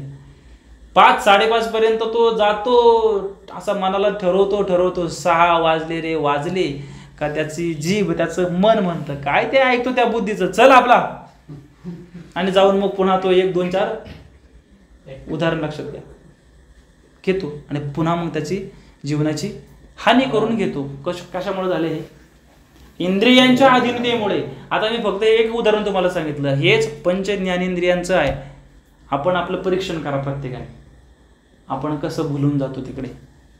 पक्वाजाचा रियाज करणं हिताचं आहे का अहिताचं आहे? हिताचं आहे, कल्याणाचं आहे असं वाटलं पाहिजे. मग वाटतं आपल्याला की पक्वाचा रियाज केला की वा वा आपल्याला एक आनंद होईल, भजनामध्ये आनंद येईल, आपल्याला आनंद होईल. पण थोड्या वेळाने परत विचार येतो, काय ते पक्वाज वाजवायचं, चला मोबाईल घेऊ, पबजी खेळत बसू आपली. काय झाली? रूप, डोळ्याची आसक्ती तिकडे गेली, डोळ्याला वाटतं तिकडे जावं. बुद्धी काय सांगते की तू प्रॅक्टिस कर, अभ्यास कर, परीक्षा जवळ आली, बुद्धी सांगते की अभ्यास कर. पण आपल्याला रूप असं वाटतं, डोळे सांगतात नाही नाही काय, चला आपण मॅच बघू, हाय अजून दिवस, चला आपण क्रिकेट खेळायला जाऊ. हे इंद्रियांचा अधीनत्व. याचा अर्थ असा आहे की आपल्याला वाटतं एक आणि आपण करतो एक. आपण म्हणतो ना आपल्या मनामध्ये बघा, आपण म्हणतो एक मन म्हणते हे कर आणि एक मन म्हणते ते कर, नाही का? हे 2 मन आहे का? पण आणि मन नावाचं कुठलं इंद्रिय नाही शरीरामध्ये, असं मन पण नाही. मन नावाचं असं कुठं इंद्रिय आहे का? नाहीये. असतं तर डॉक्टरकडे जाऊन आपण त्याला कापून आणलं असतं असं, आणि त्याला मस्त स्वच्छ पाण्याने धुवून परत ठेवलं असतं. लय मलिन झाले बाबा, धुवू त्याला, आंघोळ करू, असं केलं असतं आपण. तसं आहे का? मन ही आपल्या बुद्धीची एक वृत्ती आहे. त्यावेळेस आपण प्रवचनात ऐकलं होतं ना, अंतःकरण चतुष्टय ज्याला म्हटलं जातं. मन, बुद्धी, चित्त आणि अहंकार, हे 4 वृत्ती आहेत. अंतःकरण चतुष्टय ज्याला म्हटलं जातं. आपला मुद्दा हा चाललाय की प्रीती त्रासू रसाचा भेद आहे, ज्यामध्ये आवड किंवा नावड होते. ज्ञानेश्वर महाराज म्हणतात की त्या विषयांच्या संगतीमुळे भोक्त्याचा बुद्धिभेद होतो. बुद्धिभेद म्हणजे काय? की त्याच्या जे कल्याणाचं आहे ते कल्याणाचं न वाटतं भलतंच त्याला वाटतं, जे हिताचं आहे ते न वाटतं भलतंच त्याला वाटतं. म्हणजे जसं अभ्यासाचं उदाहरण घेतलं, समजा विद्यार्थी आहे तुम्ही, तर अभ्यास करणं हे तुमच्या कल्याणाचं आहे की नाही? मग तुमचं बुद्धी तुम्हाला सांगते की तुम्ही अभ्यास करायला पाहिजे. त्याच वेळेस मन, हात पाय, इंद्रिय, बाकीचे सगळे इंद्रिय काय म्हणतात, नको चला जाऊ आपण ग्राउंडवर खेळायला, क्रिकेट खेळायला. ते आपल्याला आनंदाचं आहे. खरं आनंदाचं काय आहे? अभ्यास करणं. कल्याणाचं काय आहे? अभ्यास करणं हे कल्याणाचं आहे. पण त्याच वेळेस अभ्यास करायच्या वेळेस आपण जर क्रिकेट खेळायला गेलो तर ते फायद्याचं आहे का? तात्काळ त्या क्षणाला आपल्याला वाटते सुखाचं, परंतु परीक्षेत नापास झाल्यानंतर मग कळतं की अरे लय मोठी गोड चूक केली बाबा. समजते तुम्हाला मी काय म्हणतोय? जीवनाच्या टप्प्यावरती प्रत्येक निर्णय घेताना माणसानं हा विचार केला पाहिजे की तो निर्णय माझ्या भविष्यासाठी करण्यालाच आहे का? जे मी वागतोय, जे मी करतोय, जे मी बोलतोय ते माझ्या फायद्याचं आहे का? पुढे जाऊन माझं कल्याण होईल का? हा विचार जर आपण केला नाही तर असा आपला बुद्धिभेद होईल आणि बुद्धिभेदानं अधपात होईल. अधम म्हणजे काय? खाली. ऊर्ध्व म्हणजे वरती. संस्कृत भाषा थोडी समजून घेतली पाहिजे नाही का? अधश्य ऊर्ध्वम प्रसूतास्तश्य शाखा विषय प्रवाला गुण प्रवृद्धा म्हणतो की नाही 15व्या अध्यायामध्ये. अधश्य, अध म्हणजे काय? खाली. ऊर्ध्व म्हणजे ऊर्ध्वगती, ऊर्ध्वमान असं ज्याला शब्दप्रयोग ऐकतो आपण. बुद्धिभेदामुळे काय होतं? अधपात होतो, माणूस खाली येतो. आपण माणूस जनावर आणि आपल्यामध्ये भेद आहे, त्याच्यापेक्षा आपण वरती आहोत, ऊर्ध्व आहोत. पण आपली विचारसरणी जर निकृष्ट असेल तर जनावरांपेक्षा खाली जाऊ आपण. समजते तुम्हाला? हां काय बोल की? कुठला? हा अभंगाचा ते ह्याच्यात राहिला नाही का? आता किती वाजले? आपल्याला पुढे जायचे. हा त्यांनी प्रश्न केला होता की आता विसरलो रे, असं काय आहे की जे आपण पाहू शकतो पण त्याचा फील नाही घेऊ शकत? हे आध्यात्मिकतेतलं नाही, जनरली आपण पाहू शकतो पण त्याचा फील नाही घेऊ शकत. आणि दुसरा प्रश्न केला की असं काय आहे की ज्याचा आपण फील घेऊ शकतो पण त्याला पाहू शकत नाही? ऑक्सिजन. शाबास, टाळ्या वाजवा बालाजीसाठी. वारा म्हणताना कोण म्हणला? अश्विन म्हटलं का? अश्विनसाठी टाळ्या वाजवा. आपण पाहू शकत नाही पण त्याचा फील घेऊ शकतो. वारा म्हणजे हवा, त्याला असं म्हणायचंय. हवा पाहू शकतो का? पण त्याचा काय करू शकतो आपण? फील घेऊ शकतो. आता गार हवा येते, गरम हवा येते, लय उकडते, फील घेऊ शकतो. ते आपल्या मागाच्या विषयांच्या त्वचेच्या संबंधाने चालू होतं ना, त्या इंद्रियांच्या संबंधाने, तेव्हा मला ते आठवलं होतं. आता माहित होता का हा प्रश्न आपल्याला? क्वचित एवढीशा पोराच्या डोक्यात आला. त्याने पण कुठेतरी ऐकलं असेल. पण ज्ञानाचं संग्रहण असं करायचं असतं. ज्ञान असं कणाकणाने वेचायचं असतं. माहिती जेव्हा आपली बुद्धीचा विकास होतो तेव्हा असं बारीक बारीक गोष्टी वेचायच्या. आता मला त्याच्याकडून कळलं, मी तुमच्यापर्यंत पोहोचवलं. म्हणजे एक गोष्ट आता 20 जणांपर्यंत गेली की नाही? फायदा झाला की नाही? आपल्याला जे समजलंय ते आपण वाटलं पाहिजे इतरांना. आपल्याकडे साठवून नाही ठेवायचं. तेव्हा ते मोरदे मला ज्ञानेश्वरी समजली, मीच आपला एकटाच हे घेतो. फायदा वाटता आली पाहिजे. जगामध्ये ज्ञान अशी गोष्ट आहे, एकच गोष्ट अशी की जी दिल्यानं वाढते. तिचं नाव काय? ज्ञान. कदाचित पैसे दिल्यानं काय होतील? वाढतील का? संपतील. दुसरी एखादी वस्तू, पुस्तक दिलं, संपतील. पण त्यातलं ज्ञान वाढत जाईल. आता मी तुम्हाला सांगितलं, माझं परत रिव्हिजन झालं की नाही, म्हणजे माझ्या डोक्यात फिट झालं, परत वाढत जातं. दुसरी अशी गोष्ट कुठली की जिला आपण पाहू शकतो पण फील नाही करू शकत?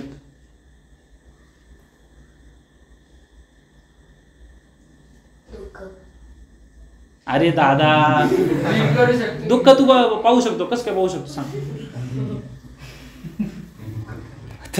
तो पाय नव्हती आता त्याच्या असं करतो. सांगा असं त्याने मला प्रश्न केला होता. त्याचं उत्तर आता मी देत नाही तुम्हाला. त्याचं उत्तर तुम्ही शोधा आणि नंतर मला सांगा. एका गोष्टीचं उत्तर अश्विनने आपल्याला देऊन टाकलेलं की चला, त्याच्याबद्दल आभारी. आता याचं उत्तर शोधा की जे पाहू शकतो पण त्याचा फील घेऊ शकत नाही. चला पुढे या. आपल्याला म्हणजे हा श्लोक संपेल आता. किती वाजली? 10 मिनिटात आपण आपला सत्संग थांबू. कंटाळा कोणाकोणाला आलाय? कंटाळा आलाय कोणाला? मी जाऊ का? पक्षी. काय पक्षी आपण त्याला बघू शकतो पण त्याचा काम फील नाही करू शकत. नाही, मला काय म्हणायचंय की त्याला आपण त्या गोष्टीला पाहू शकतो पण त्याचा फील घेऊ शकत नाही. आता पक्षाचा फील घेऊ शकतो की मी? पक्षाला घेऊन आपण कुरवळू शकतो नाही का? कबूतर आहे किंवा काय कोंबडी आहे, असे वेगवेगळे पक्षी. पण आपण जायचं असं हवेत पण आता झाले की वेगवेगळी यंत्र आलेली आहेत की असे ते पंख लावून कृत्रिम करू शकतो, आहे की नाही? चला, तो विषय संपल्यानंतर सांगायला पण होता रे. आता ज्ञानेश्वरी विसरून जाईल, असं काय करू. ज्ञानेश्वरीचा पॉईंट ऑफ व्ह्यू, आजचा आपल्याला पॉईंट ऑफ व्ह्यू बघायचा आहे. ज्ञानेश्वर महाराज म्हणतात पुढे, देखे इंद्रिया आदीन होईजे तै शीतोष्णाते पाविजे आणि सुखदुःखी आकळीजे आपण पे. 5 विषयांच्या 5 ज्ञानेंद्रियांच्या संबंधाने आतापर्यंत आपण बघितलं.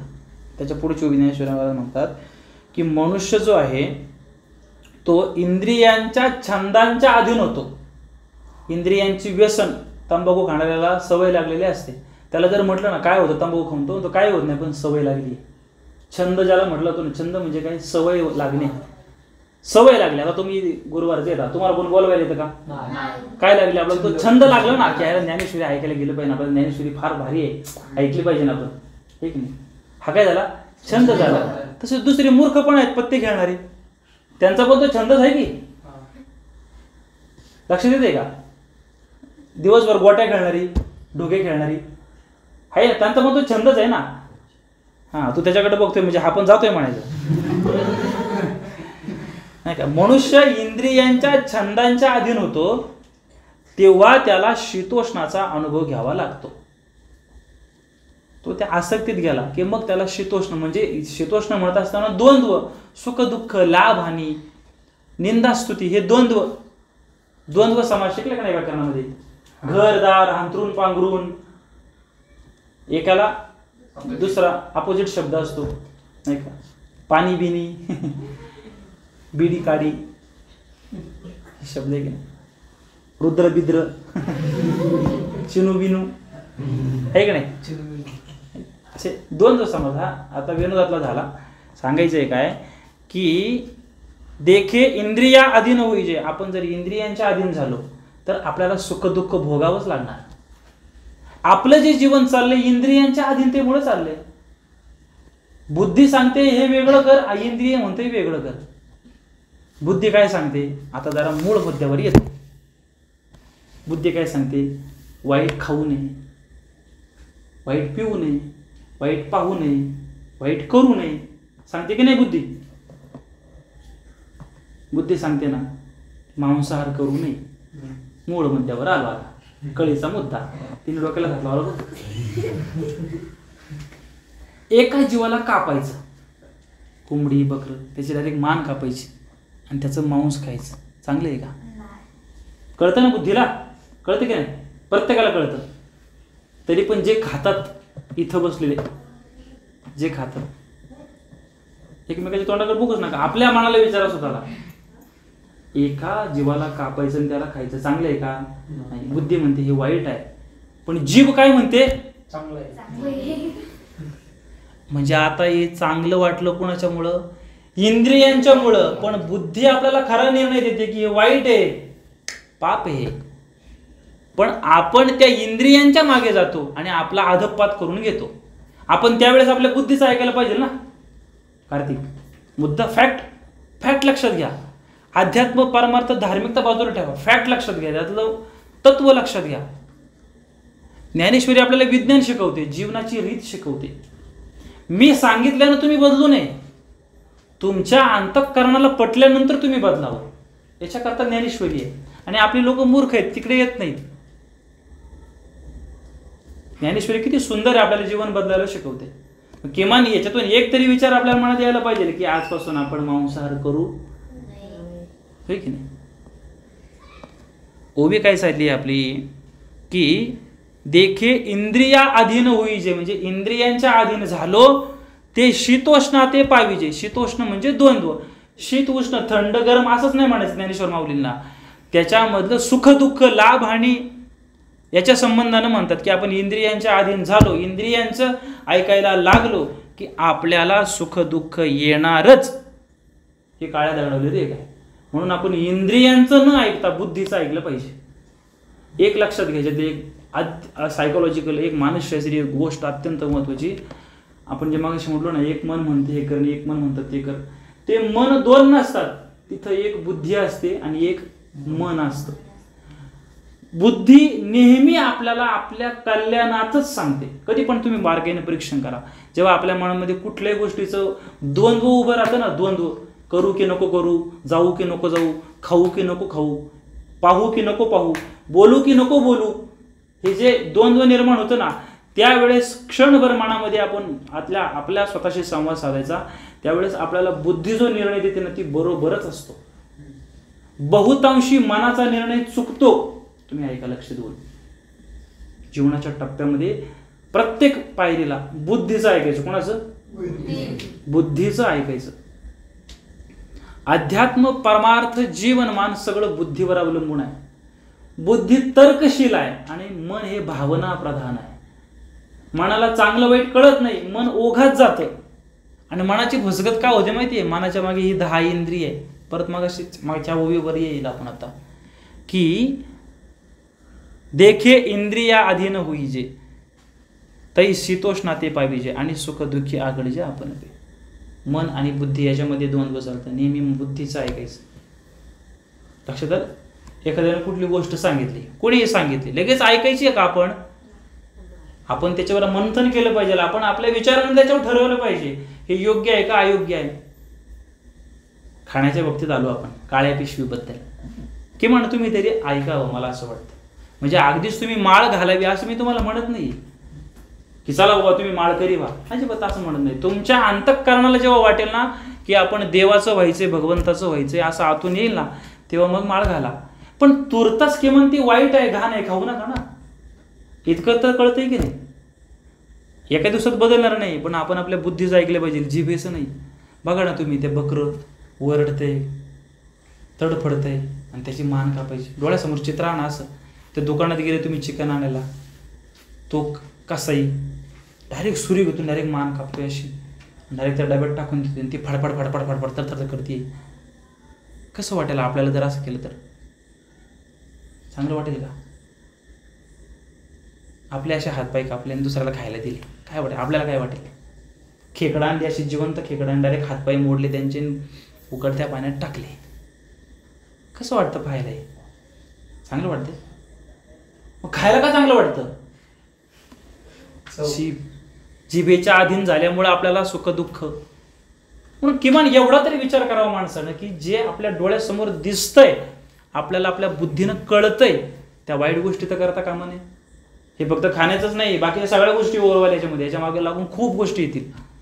अभ्यासाच्या येतील, जीवनाच्या संबंधाने येतील, व्यक्तींच्या संबंधाने येतील, मित्रमैत्रिणींच्या संबंधाने येतील,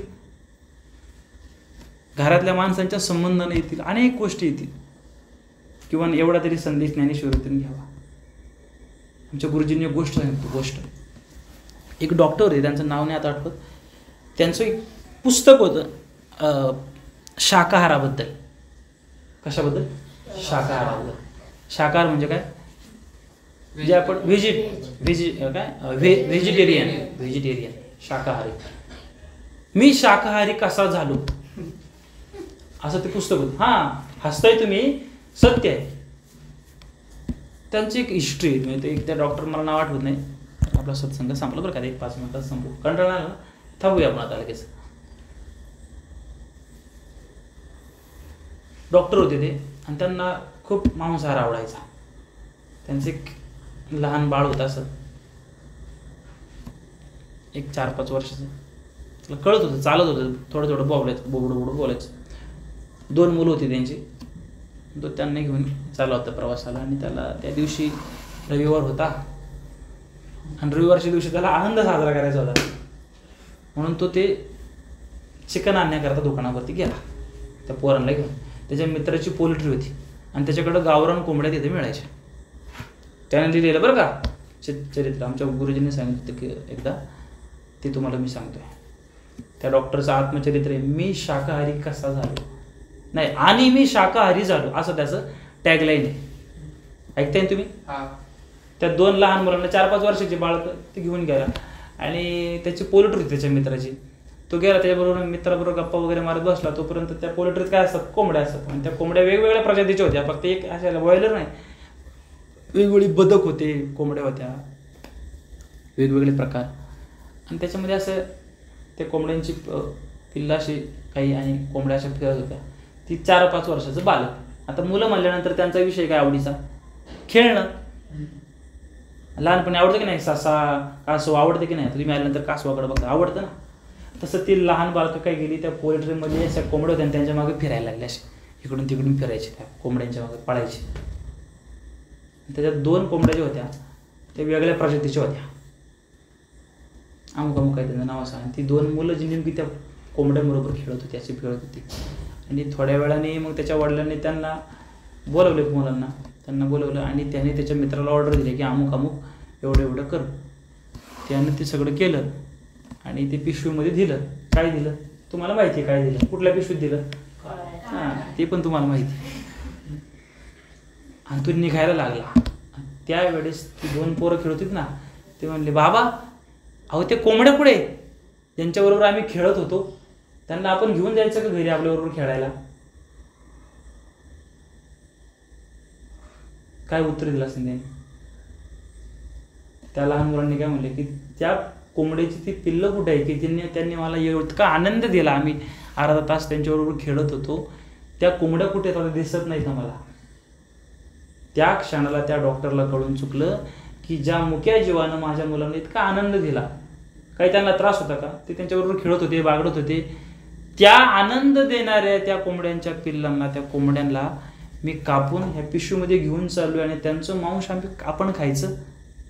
त्याच क्षणाला म्हणे मी मनामध्ये निश्चय केला आणि त्याच क्षणापासून मी शाकाहारी झालो. गोष्ट संपली.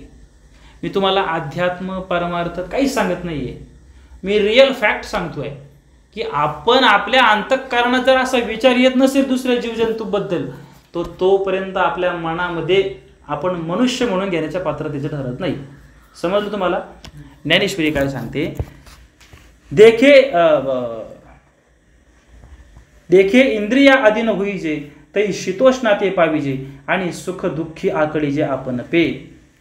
या सुख दुःखाला इंद्रियांमुळे आपण कारण होतो.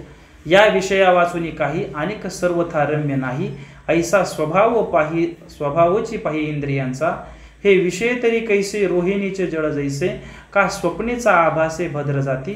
देखे अनित्य त्यापरी म्हणून तू अव्हेरी, हा सर्वता संगुण धरी धनुर्धरा. 2 मिनिटात त्याचा समारोप करू, पुढच्या वेळेस परत त्याचं संकुल चिंतन करू.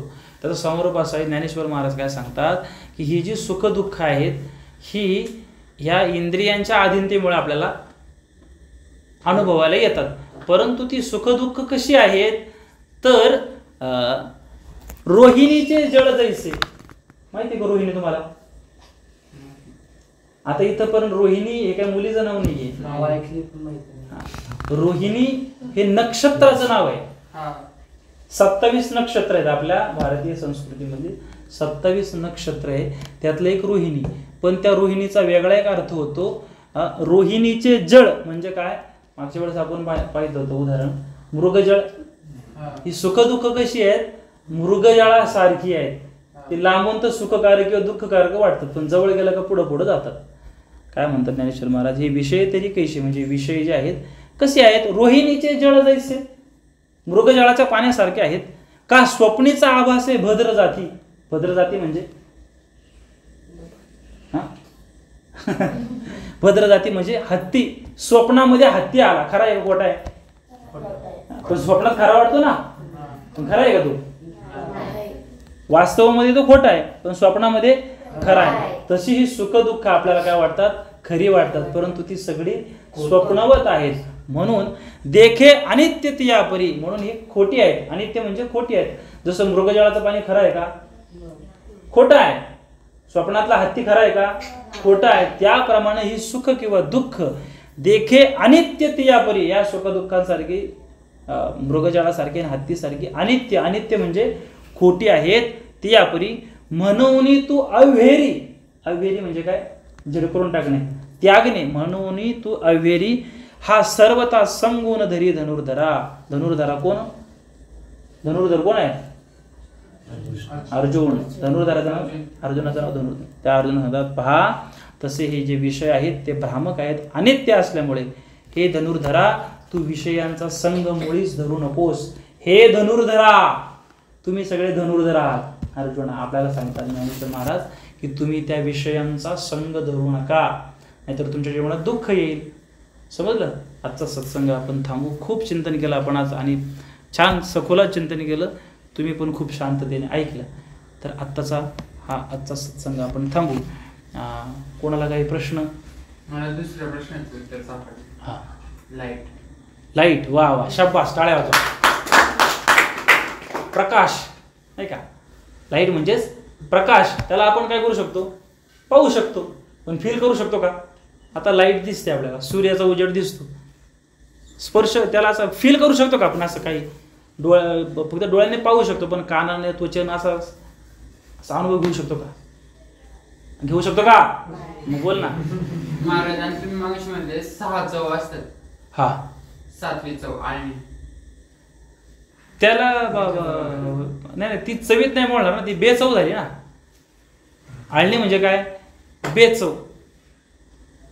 रस म्हणताना चव हा जो शब्द आहे ना, तो समजण्याकरता मी तुम्हाला बोललो. म्हणजे आंबट, खारट, तुरट, कडू, गोड, तिखट, हे रस म्हणजे काय म्हणूयात आता, शब्द कसा वापरता येईल? त्या चवीचा गुणधर्म. आता आळणी जे आहे ना, ते खारटच्या अपोजिट जाईल. योग्य प्रमाणात मीठ असलं की ते काय होईल? चविष्ट होईल. पण जेव्हा आळणी हा जो शब्द प्रयोग केला जाईल, आपण म्हणू आळणी, तेव्हा त्याच्यामध्ये योग्य प्रमाणात मीठ नाही इतका त्याचा अर्थ होईल की नाही. त्याच्यामुळे ते चवीत नाही मोडणार रे, असं त्याचं हे होईल. अजून कोणाला काही प्रश्न? तुम्ही प्रश्न विचारता हाच आमच्यासाठी प्रश्न आहे. चला, चांगले. अशा रीतीने ज्ञानेश्वरी समजून घ्यायची. आवडते कोणाला का कंटाळवाण होते? तुम्ही आज नवीनच आल्या, बरं झालं तुम्ही आल्या. तुम्ही पण तुम्ही कार्यक्रम करताना लय भारी, म्हणजे चांगला आहे पोरांसाठी, लय भारी. कुठं कारल्यामध्ये? हा का? होय. तुमच्या प्रति कशी काय आली बातमी? मी कोण म्हणतो तुम्हाला? लेडीज ऐकाय हा, तुमच्या कामातल्या काय म्हटलं नक्की?